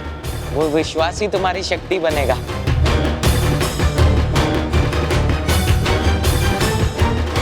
माँ, प्रभु विनायक महान है, दया निधान है, उनसे कुछ नहीं छिपा, ना सुख ना दुख। वही अपने भक्तों के तारक बनते। पर वो प्रथम पूज्य क्यों है माँ? उसके पीछे एक बहुत बड़ी रोचक कथा है। कथा? हाँ, मैं सुनाती हूँ। एक बार सभी देवता जगत पिता महादेव और जगत माता पार्वती के पास पहुंचे और कहा, निर्णय लो कि सभी देवताओं में सर्वप्रथम पूजा किसकी होगी।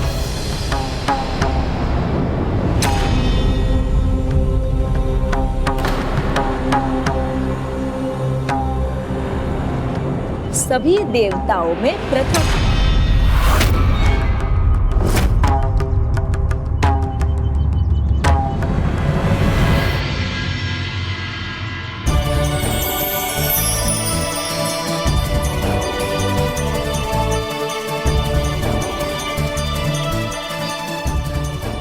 उचित है कि सभी देवताओं में प्रथम पूज्य कौन बने।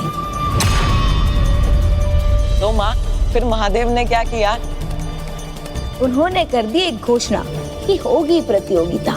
जो भी करेगा सर्वप्रथम संसार की परिक्रमा, उसे ही मिलेगी प्रथम पूज्य कहलाने की महिमा।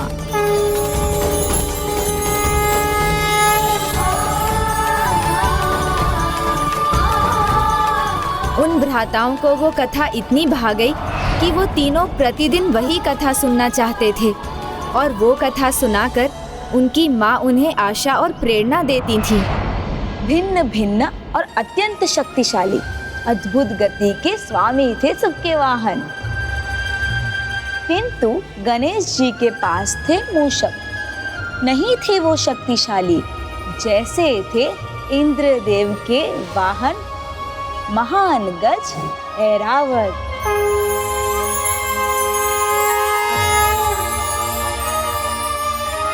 या फिर जो पल में भरते थे उड़ान और तीव्र गति से पहुंच जाते थे एक स्थान से दूसरे स्थान, अर्थात प्रभु कार्तिकेय के मयूर।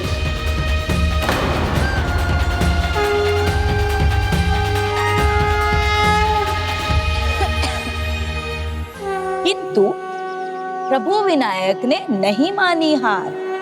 उनके पास थी एक बड़ी शक्ति, उनकी बुद्धि। हमारे विनायक ने माना माता और पिता को अपना संसार और उनकी की परिक्रमा। लक्ष्य लाभ पितुः पितः पूजां यागं च रक्षमे। ओम सिद्धि बुद्धि सहिताय श्री महागणाधिपतये नमः। आवाहयामि स्थापयामि।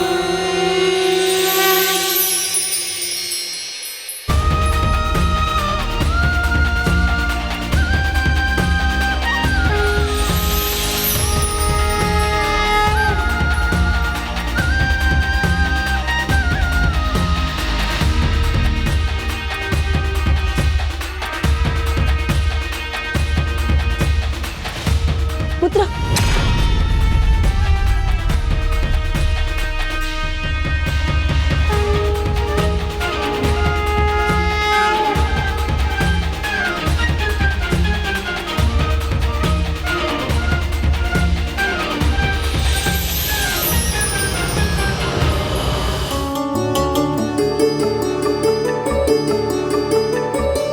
इस प्रकार सर्वप्रथम कार्य को किया पूर्ण और बन गए वो प्रथम पूज्य।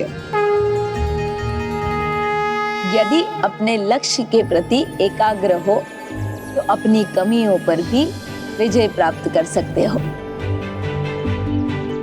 बस अपनी शक्तियों को पहचान कर उसका उपयोग करना है, क्योंकि कभी कभी चुनौतियां नहीं होती उतनी भारी जितना हम मान लेते हैं उसे। विश्वास रहे तो विजय प्राप्त होती है सदा। प्रथम पूज गणेश जी की प्रथम पूज गणेश जी की प्रथम पूज गणेश जी की जय। प्रथम पूज गणेश जी की जय। ना कठोर तप, ना ही कठिन व्रत। विश्वास हो, निष्ठा हो तो इनकी आवश्यकता नहीं। सरलता से भी भक्ति की जा सकती है। भक्ति तो अपने आराध्य की कथा कहने और सुनने में भी है। और वो परिवार इसी प्रकार अपने प्रभु की भक्ति में लीन रहा। किंतु एक दिन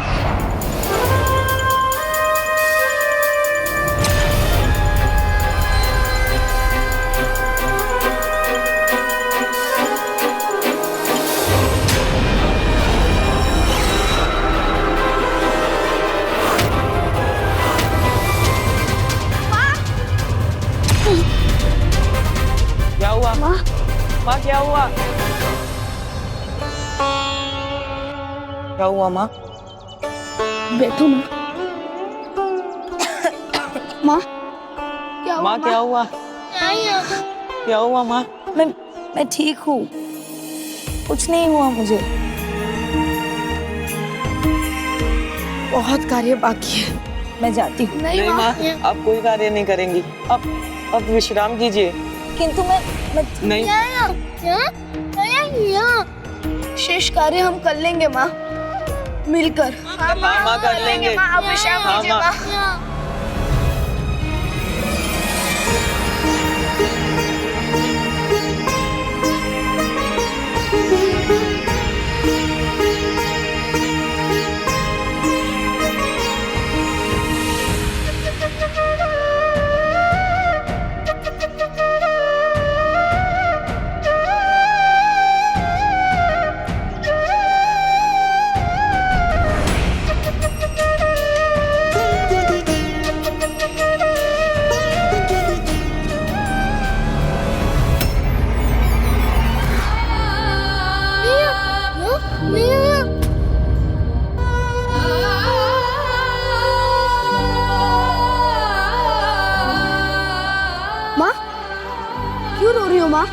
माँ क्या हुआ? माँ क्या हुआ? माँ क्या हुआ? माँ मैं नहीं रो रही, मैं ठीक हूँ। माँ आप हमारी चिंता छोड़ दीजिए।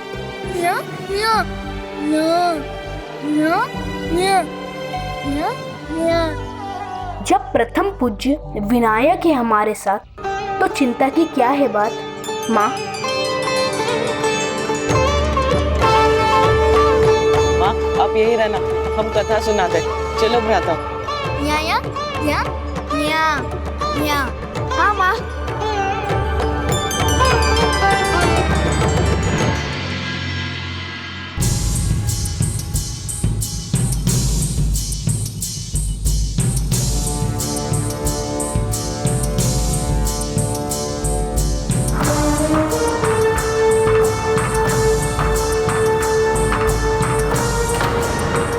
आओ सुने सुनाए कथा प्रथम पूज्य प्रभु गणेश की।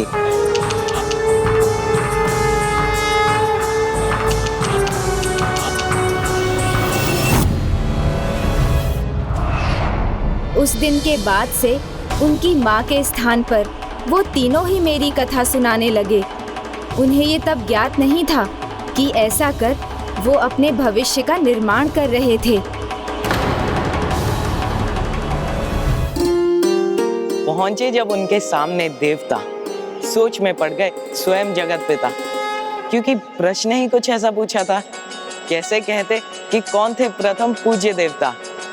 फिर उनके मन में एक विचार उठा, संसार की परिक्रमा सर्वप्रथम करने की होगी स्पर्धा।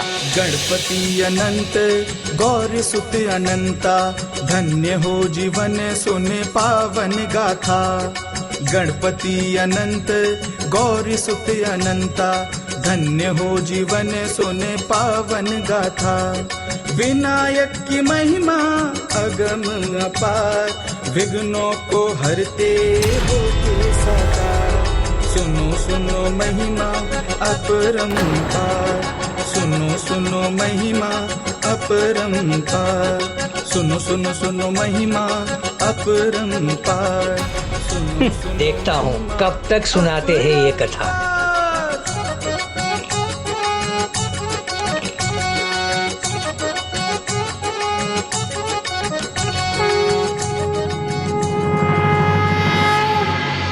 प्रथम पूज्य गणेश जी की जय, विनायक जी की जय, प्रथम पूज्य गणेश जी की जय, विनायक जी की जय। ये फल ले लो,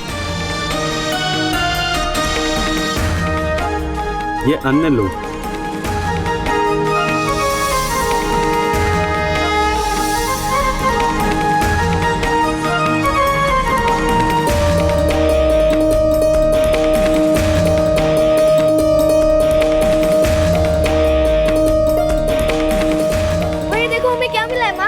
मामा ये देखो हमें कैसे उपहार मिले। पुत्रो, तुम्हारी कला तो निरंतर निखर रही। एक दिन बहुत बड़े कथावाचक बनोगे। किंतु तुम लोग कृषक के बेटे हो तो कृषि भी करनी पड़ेगी।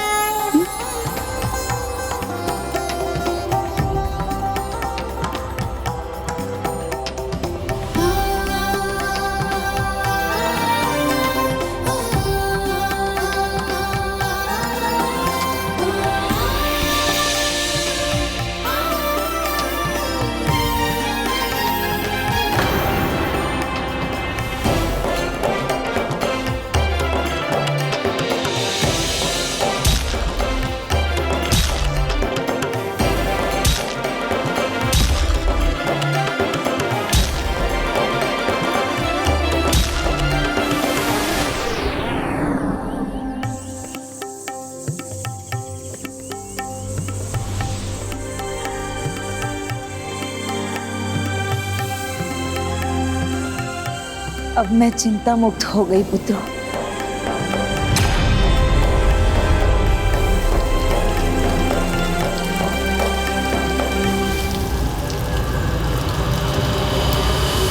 ओह, फसल तो उगेगी, लेकिन उसके पहले भाभी माँ मुक्ति पा जाएगी। और उसके बाद वही होगा जो मैं चाहूंगा।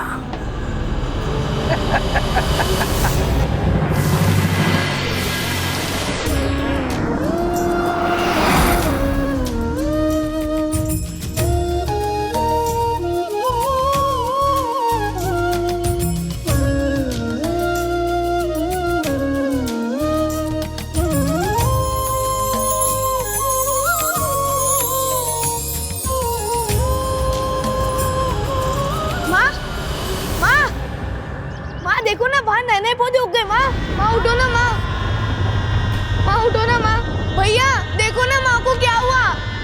माँ क्या हुआ? माँ उठो ना, माँ उठो ना। माँ उठो ना, माँ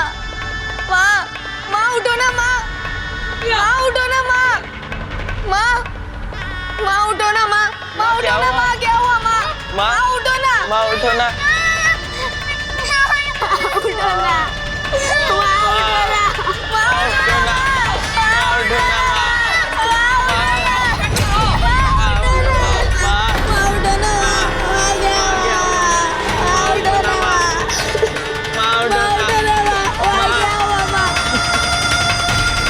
चलो, अंततः आ ही गया भाभी माँ के अंतिम संस्कार का समय।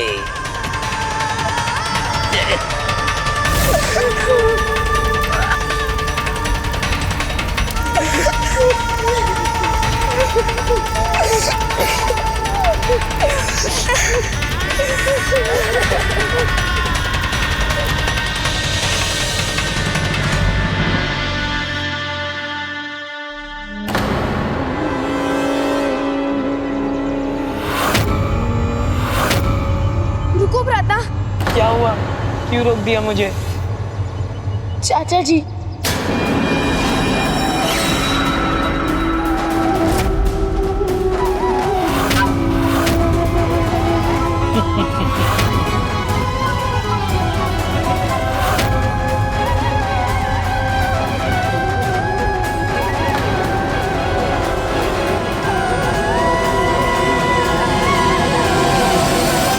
बस वहीं रुको।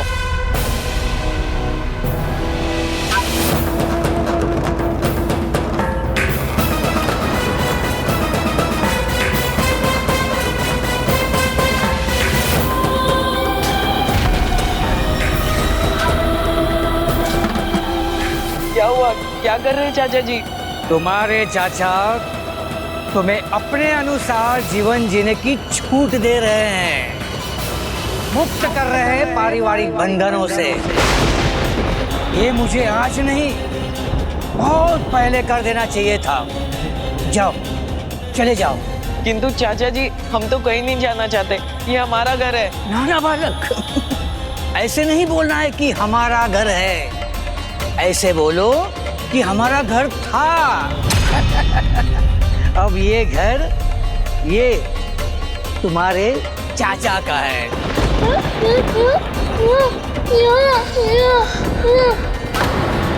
तो हमें हमारी कृषि भूमि तो रखने दीजिए। अब ना कोई घर है तुम्हारा और ना ही कोई कृषि भूमि। अब जो भी है तुम्हारे इस चाचा का है, तुम्हारा तो कुछ भी नहीं है।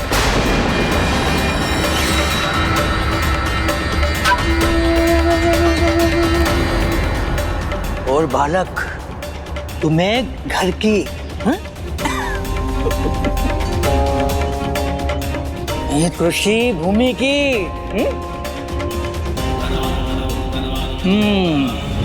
कोई आवश्यकता नहीं है। तुम लोग तो कलाकार हो, महान कलाकार।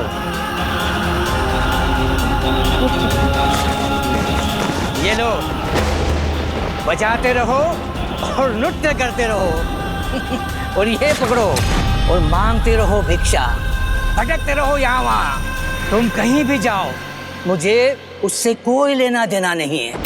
तुम कहीं भी रहो, लेकिन आज के बाद यहाँ नहीं रहोगे और यहाँ वापस आने का दुस्साहस कभी मत करना, नहीं तो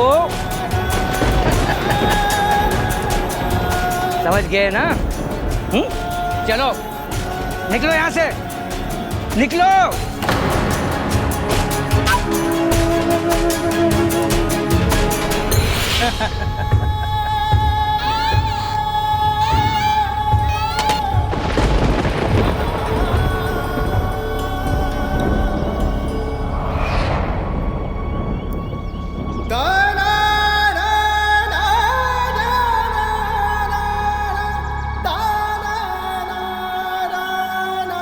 भ्राताओं, अब हम क्या करेंगे? कहाँ जाएंगे?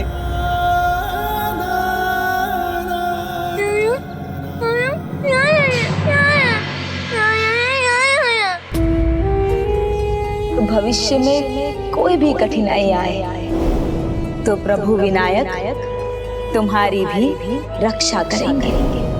वो विश्वास ही तुम्हारी शक्ति बनेगा। बस अपनी शक्तियों को पहचान कर उसका उपयोग करना है, क्योंकि कभी कभी चुनौतियाँ नहीं होती उतनी भारी जितना हम मान लेते हैं उसे। विश्वास रहे तो विजय प्राप्त होती है सदा।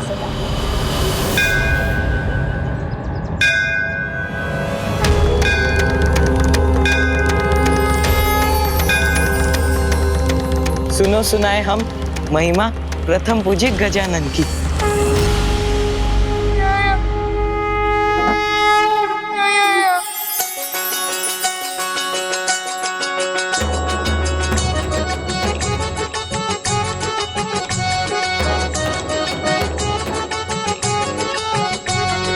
गणपति अनंत गौरी सुत अनंता, धन्य हो जीवन सुने पावन गाथा।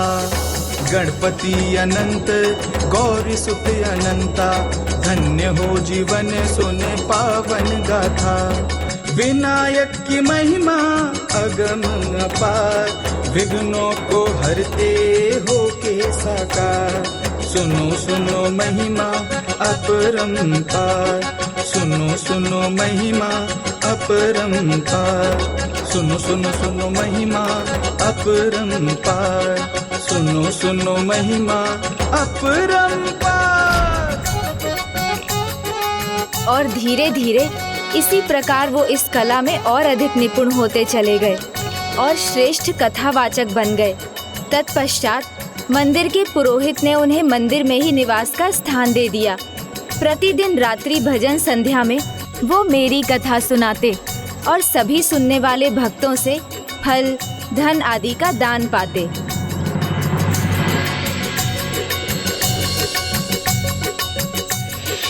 विनायक की महिमा अगम अपार, विघ्नों को हरते हो के साकार। सुनो सुनो महिमा अपरंपार, सुनो सुनो महिमा अपरंपार। महादेव व जगत माता करें विचार, कौन है प्रथम पूज्य अवतार। प्रथम पूज्य स्थान वही पाएगा जो पहले करेगा परिक्रमा संसार। प्रथम पूज्य प्रतियोगिता के आरंभ की हो रही थी पुकार, देवगण करने लगे हुंकार अपने वाहन पर होकर सवार। सुनो सुनो महिमा अपरंपार, देखो देखो महिमा अपरंपार। देवगण उड़ने लगे समझकर अपने वाहन को विमान। मूषक की थी गति धीमी, किंतु गजानन है बुद्धिमान। गजानन ने अपने माता पिता की परिक्रमा कर दिखा दिया। माता पिता के चरणों में है संसार, ये सबको बता दिया। प्रथम पूज्य बने सबको पिछाड़। गणपति अनंत गौरी सुत अनंता, धन्य हो जीवन सुने पावन गाथा। विनायक की महिमा अगम अपार, विघ्नों को हरते हो के साकार। सुनो सुनो महिमा अपरंपार, देखो देखो महिमा अपरंपार। प्रथम पूज्य गणेश जी की जय। प्रथम पूज्य गणेश जी की जय। प्रथम पूज्य गणेश जी की जय। प्रथम पूज्य श्री विनायक की जय।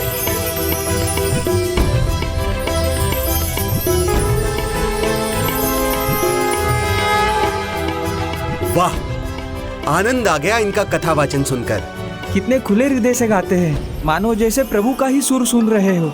और इनके चाचा कितने छोटे हृदय के हैं। इन निर्दोष बालकों को घर से बाहर निकाल दिया और इनकी भूमि छीन ली। तो ऐसा था क्या? मुझे इसके बारे में ज्ञात क्यों नहीं था? मैं यहाँ का मुखिया हूँ और मैं ये अन्याय नहीं होने दूंगा। जो प्रभु की भक्ति में लीन हो जाते हैं, उन्हें धन संपत्ति की सुध बुध कहाँ रहती है। इसीलिए इन्होंने न अपने घर को लौटाने के लिए कहा और न ही अपनी भूमि की चिंता की। तो फिर ये हमारा दायित्व है कि हम इनके लिए अपना स्वर उठाएं। स्वर उठाएंगे, स्वर उठाएंगे, स्वर उठाएंगे हम। हमें स्वर उठाना ही चाहिए। उस ग्राम के वासी उन तीनों को इतना सराहने लगे, उनसे इतना स्नेह करने लगे कि मुखिया ही नहीं, उनके साथ गांव के आधे निवासी उन तीनों के चाचा के पास पहुंचे।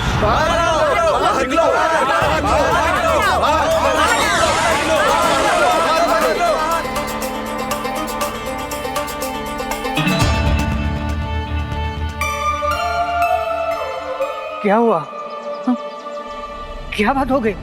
बात तो ये है कि तुम कैसे चाचा हो, अपने लाचार भतीजों के साथ ऐसा दुर्व्यवहार कर रहे हो। अपनी इस भूल को सुधारो और लौटाओ उनकी भूमि को। लौटाओ उनकी भूमि को, लौटाओ उनकी भूमि। अन्यथा दंड देंगे तुम्हें, ग्राम से बाहर निकाल देंगे।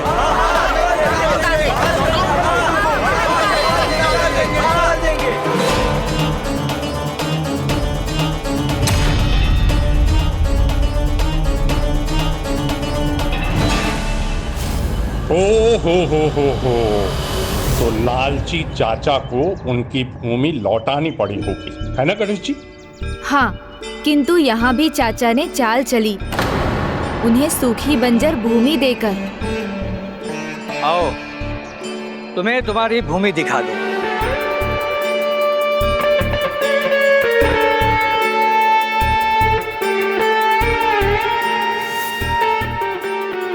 ऐसी भूमि देखकर स्वयं लौट जाएंगे ये। ईश्वर के सच्चे भक्त के लिए कोई कुछ बुरा भी करे तो वो भी उनके लिए प्रभु का प्रसाद ही बन जाता है, और प्रसाद का अर्थ ही है प्रभु का साक्षात दर्शन। उनके चाचा को ये ज्ञात नहीं था कि जो कठिनाई वो बो रहे थे वो उन तीनों के लिए उनके प्रभु का प्रसाद बनकर फलने वाली थी। जहाँ श्रम भी भ्रम ही हो, जहाँ संभव ही ना हो सफलता, वो भूमि उन तीनों भ्राताओं के लिए आशीर्वाद कैसे बन सकती थी? भूमि तो बंजर थी, पथरीली भी थी, किंतु आशा और विश्वास से पूर्ण व्यक्ति संकट में भी अवसर देखता है और विश्वास बनाए रखता है। इन तीनों भ्राताओं को अपनी माँ का मेरे प्रति विश्वास स्मरण था। भक्ति असंभव को भी संभव बना देती है। और बालकों, मैं तुम्हारा अधिकार क्यों रखूंगा? चाचा हूँ तुम्हारा। अरे मैं तो स्वयं प्रतीक्षा कर रहा था कि तुम तैयार हो जाओ तो मैं तुम्हें तुम्हारा ये कानी भूमि खंड सौंप देता हूँ। अब तुम ही संभालो इसे, खूब फसल उगाओ।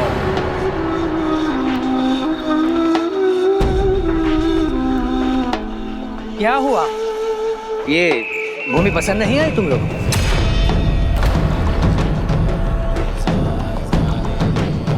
क्या हुआ भाइयों, इतने शांत क्यों हो? क्या दोष है भूमि में?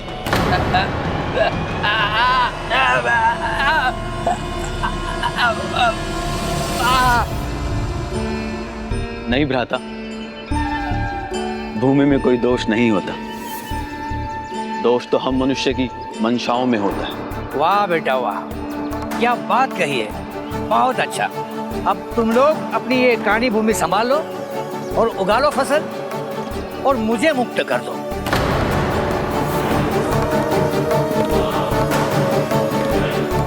विश्वास नहीं हो रहा, चाचा जी ने इतनी सरलता से भूमि कैसे दे दी? अवश्य कुछ है जो तुम दोनों मुझसे छुपा रहे हो। एक कमी है, ये भूमि सूखी है, पथरीली है, इसीलिए बंजर।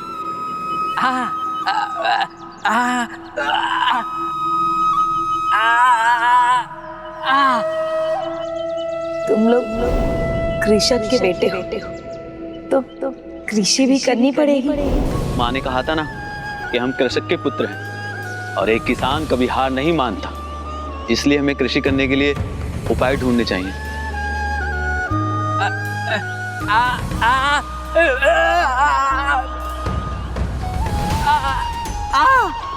किंतु यहाँ कृषि कैसे होगी? कि कभी कभी चुनौतियाँ नहीं होती उतनी भारी जितना हम मान लेते हैं उसे। विश्वास रहे तो विजय प्राप्त होती है सदा। माँ ने कहा था ना कि विश्वास से ही सफलता मिलती है।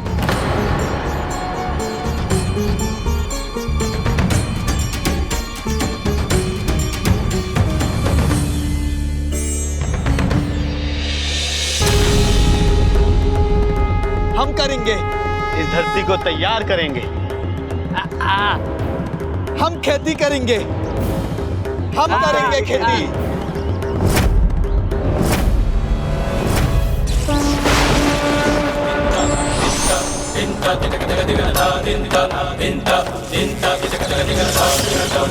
महाकाय सूर्यकोटि समप्रभ निर्विघ्नं कुरु मे देव सर्वकार्येषु सर्वदा।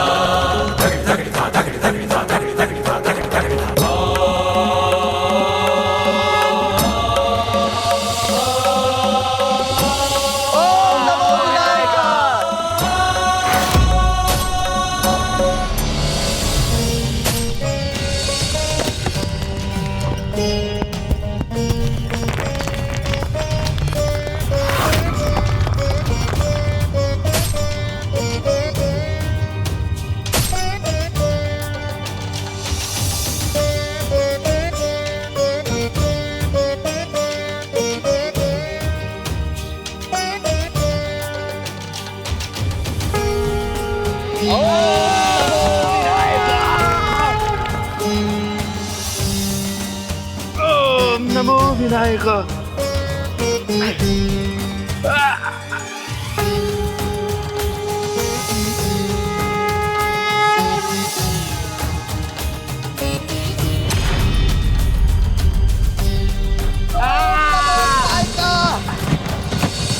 ओम नमो विनायक। ओम नमो विनायक। ओम नमो विनायक।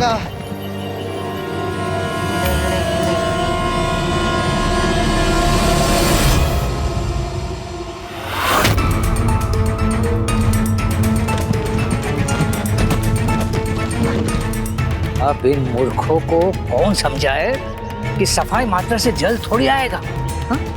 और जल नहीं आया तो खेती कैसे होगी? इस कानी भूमि में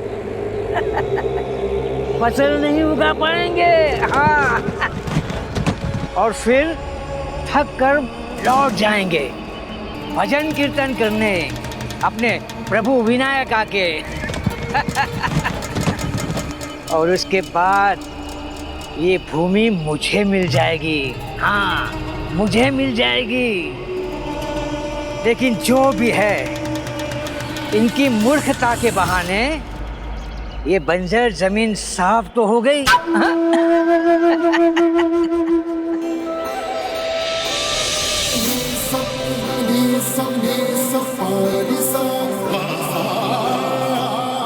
भ्राता, हम सफल हुए।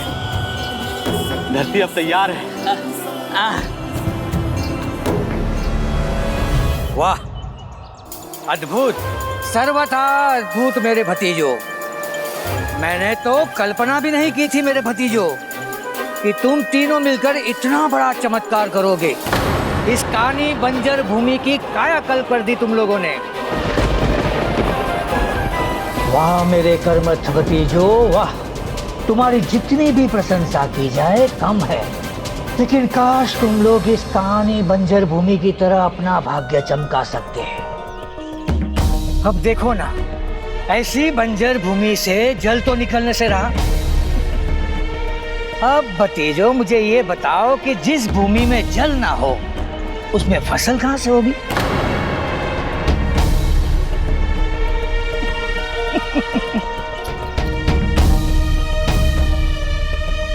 ये तो वही बात हो गई मेरे भतीजो कि जहां से आरंभ किया था तुम तीनों के तीनों वहीं के वहीं आ गए। भाग्य का द्वार खटखटाने से अच्छा है कर्म का तूफान खड़ा करना, फिर सब द्वार अपने आप ही खुल जाएंगे। और चाचा जी, हम जहाँ खड़े थे वहां से थोड़े ही सही पर आगे आए हैं। उचित कहा भैया ने चाचा जी, प्रभु विनायक हमारे सहायक हैं, हम उन्हीं की कृपा से आगे बढ़ेंगे, धरती का सीना चीर कर जल निकालेंगे और निरंतर आगे बढ़ते रहेंगे। अवश्य मेरे भतीजो, अवश्य कृपा वर्षा होगी, अवश्य होगी तुम्हारे प्रभु विनायका की। इस बंजर भूमि में जल ही जल होगा, नदी भी अवतरित होगी और जल के कूप भी खोद लोगे तुम। और कोई कठिनाई आई तो स्वयं तुम्हारे प्रभु विनायक आएंगे तुम्हारी सहायता करने के लिए। सत्य कहा चाचा जी आपने, स्वयं प्रभु विनायक अपनी कृपा दृष्टि हम पर बरसाएंगे।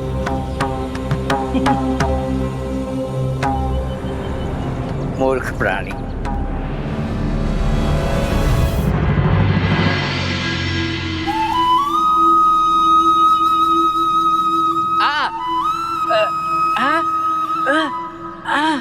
मैं क्यों मुस्कुरा रहा हूँ? हाँ, तुम मुस्कुरा क्यों रहे हो? हमारे सामने इतनी गंभीर समस्या है और तुम मुस्कुरा रहे हो भला? है ना, चाचा जी ने अनजाने में एक उपाय सुझा दिया। उन्होंने कहा ना, कूप खोद सकते हैं तो प्रभु के आशीर्वाद से वही करते हैं ना।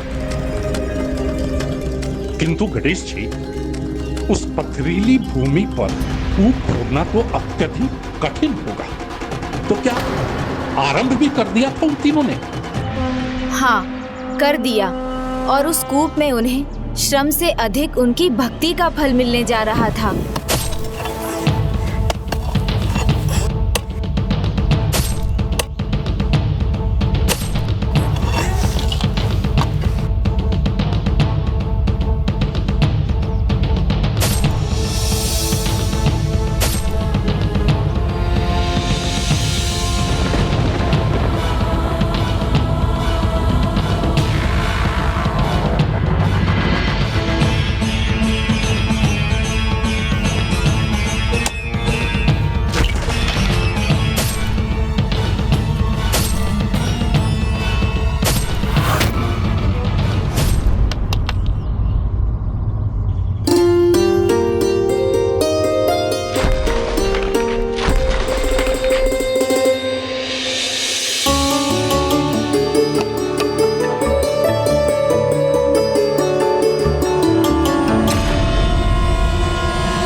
श्री विनायका।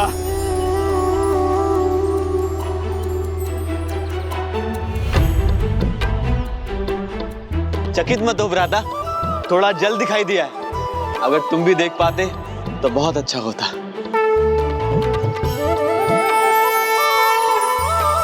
अच्छा ही है जो मैं देख पा रहा हूं अपने प्रभु श्री विनायका की झलक।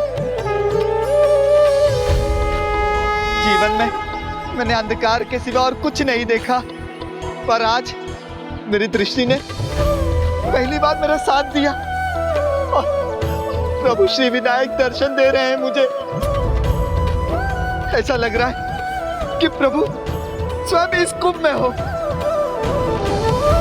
अद्भुत, अद्भुत। अर्थात उनका आशीर्वाद प्राप्त है हमें। हमें कूप की खुदाई करते रहना चाहिए। हाँ, खुदाई करते रहना चाहिए। निर्विघ्नं आओ भ्राता। कुरु मे देव सर्वकार्येषु सर्वदा।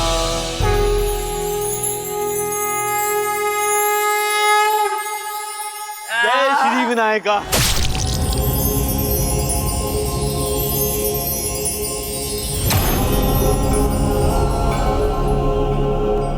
आश्चर्य, मेरे कानों में ध्वनि गूंजी। क्या क्या ध्वनि थी वो? ध्वनि? कैसी ध्वनि? हमने तो कोई ध्वनि नहीं सुनी। और तुम तो सुन भी नहीं पाते हो, तो तुमने कहाँ से सुन ली ध्वनि? किंतु मुझे ऐसा लगा कि मेरे कानों ने कुछ सुना। ये तो चमत्कार हो रहा है। मुझे कुछ दिखाई दिया और तुम्हें सुनाई। हमें रुकना नहीं चाहिए। हाँ?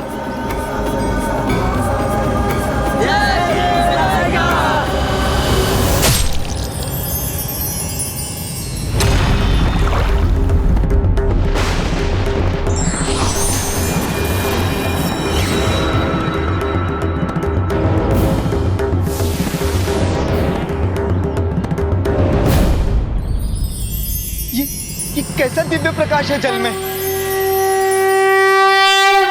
हे प्रभु विनायका, तुम बोले कैसे? और तुम सुने कैसे? और तुमने देखा कैसे?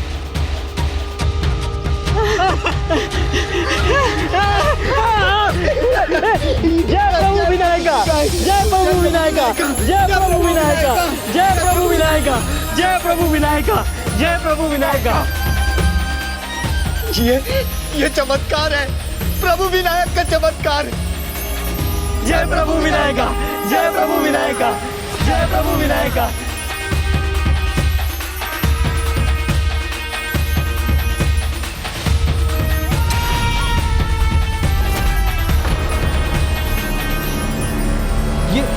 ये जल लाल क्यों हो रहा है?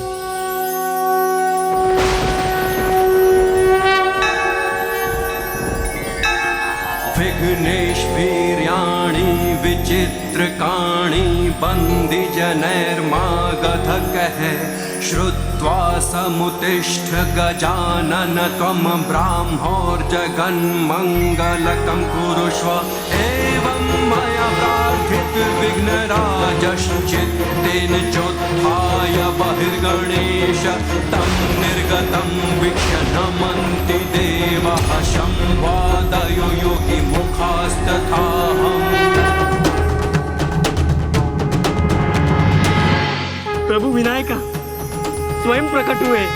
हम धन्य हो गए, हम धन्य हो गए, हम धन्य हो गए। जय प्रभु विनायका, जय प्रभु विनायका, जय प्रभु विनायका। आओ भाग्य हमारे, प्रभु विनायक के दर्शन हो गए। आओ भाग्य हमारे। मैंने कहा था ना कि मैंने प्रभु को यहाँ देखा था। मैंने भी सुना था।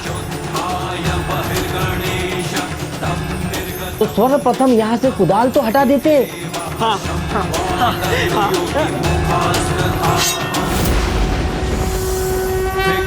विघ्नेश्वीर्याणि विचित्रकाणि प्रभु प्रभु प्रभु प्रभु समुत्तिष्ठ। जय प्रभु विनायका, जय प्रभु विनायका। आपने तो हमारा जीवन धन्य कर दिया प्रभु, धन्य कर दिया।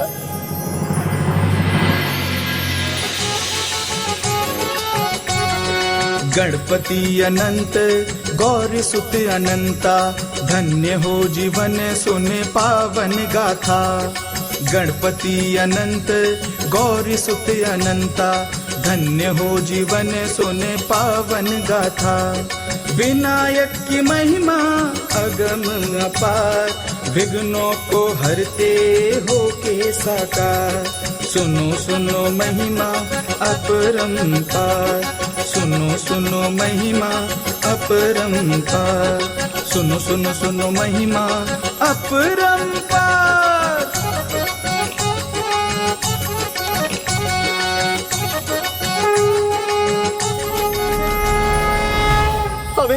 हमें ग्रामवासियों को बताना चाहिए। प्रभु को भूमि से बाहर निकालने के लिए उनकी हमें सहायता चाहिए होगी। बोलो प्रभु विनायका की, बोलो प्रभु विनायका की, बोलो प्रभु विनायका की।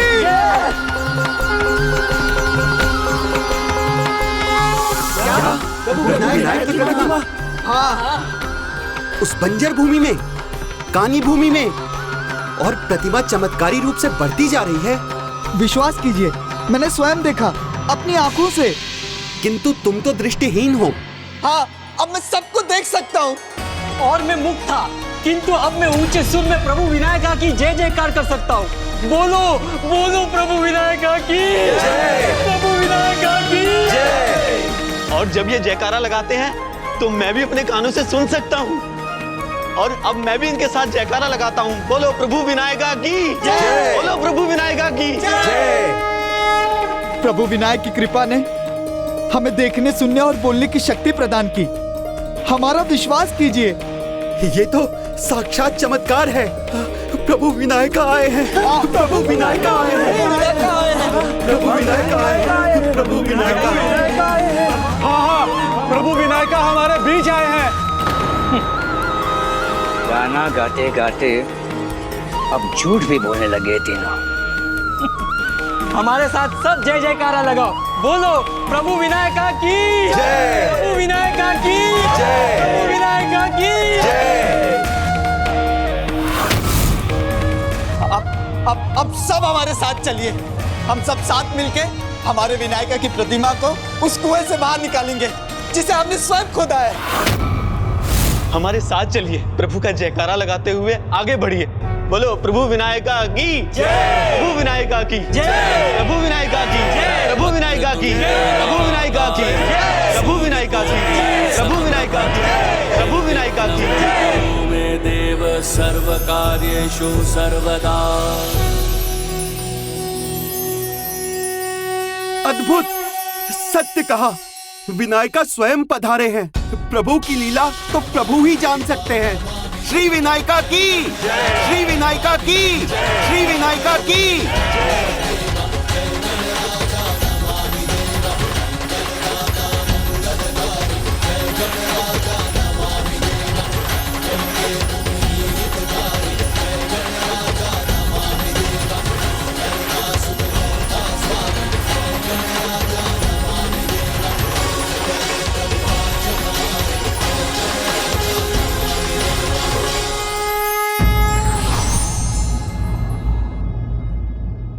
व्यक्ति का अटूट विश्वास और दृढ़ संकल्प संकटों में भी मुस्कुराने की शक्ति देता है। विघ्नहर्ता श्री गणेश के अद्भुत शक्तियों से भरे वीडियोस देखने के लिए चैनल को सब्सक्राइब करना न भूलें और साथ ही बेल आइकॉन भी दबाएं।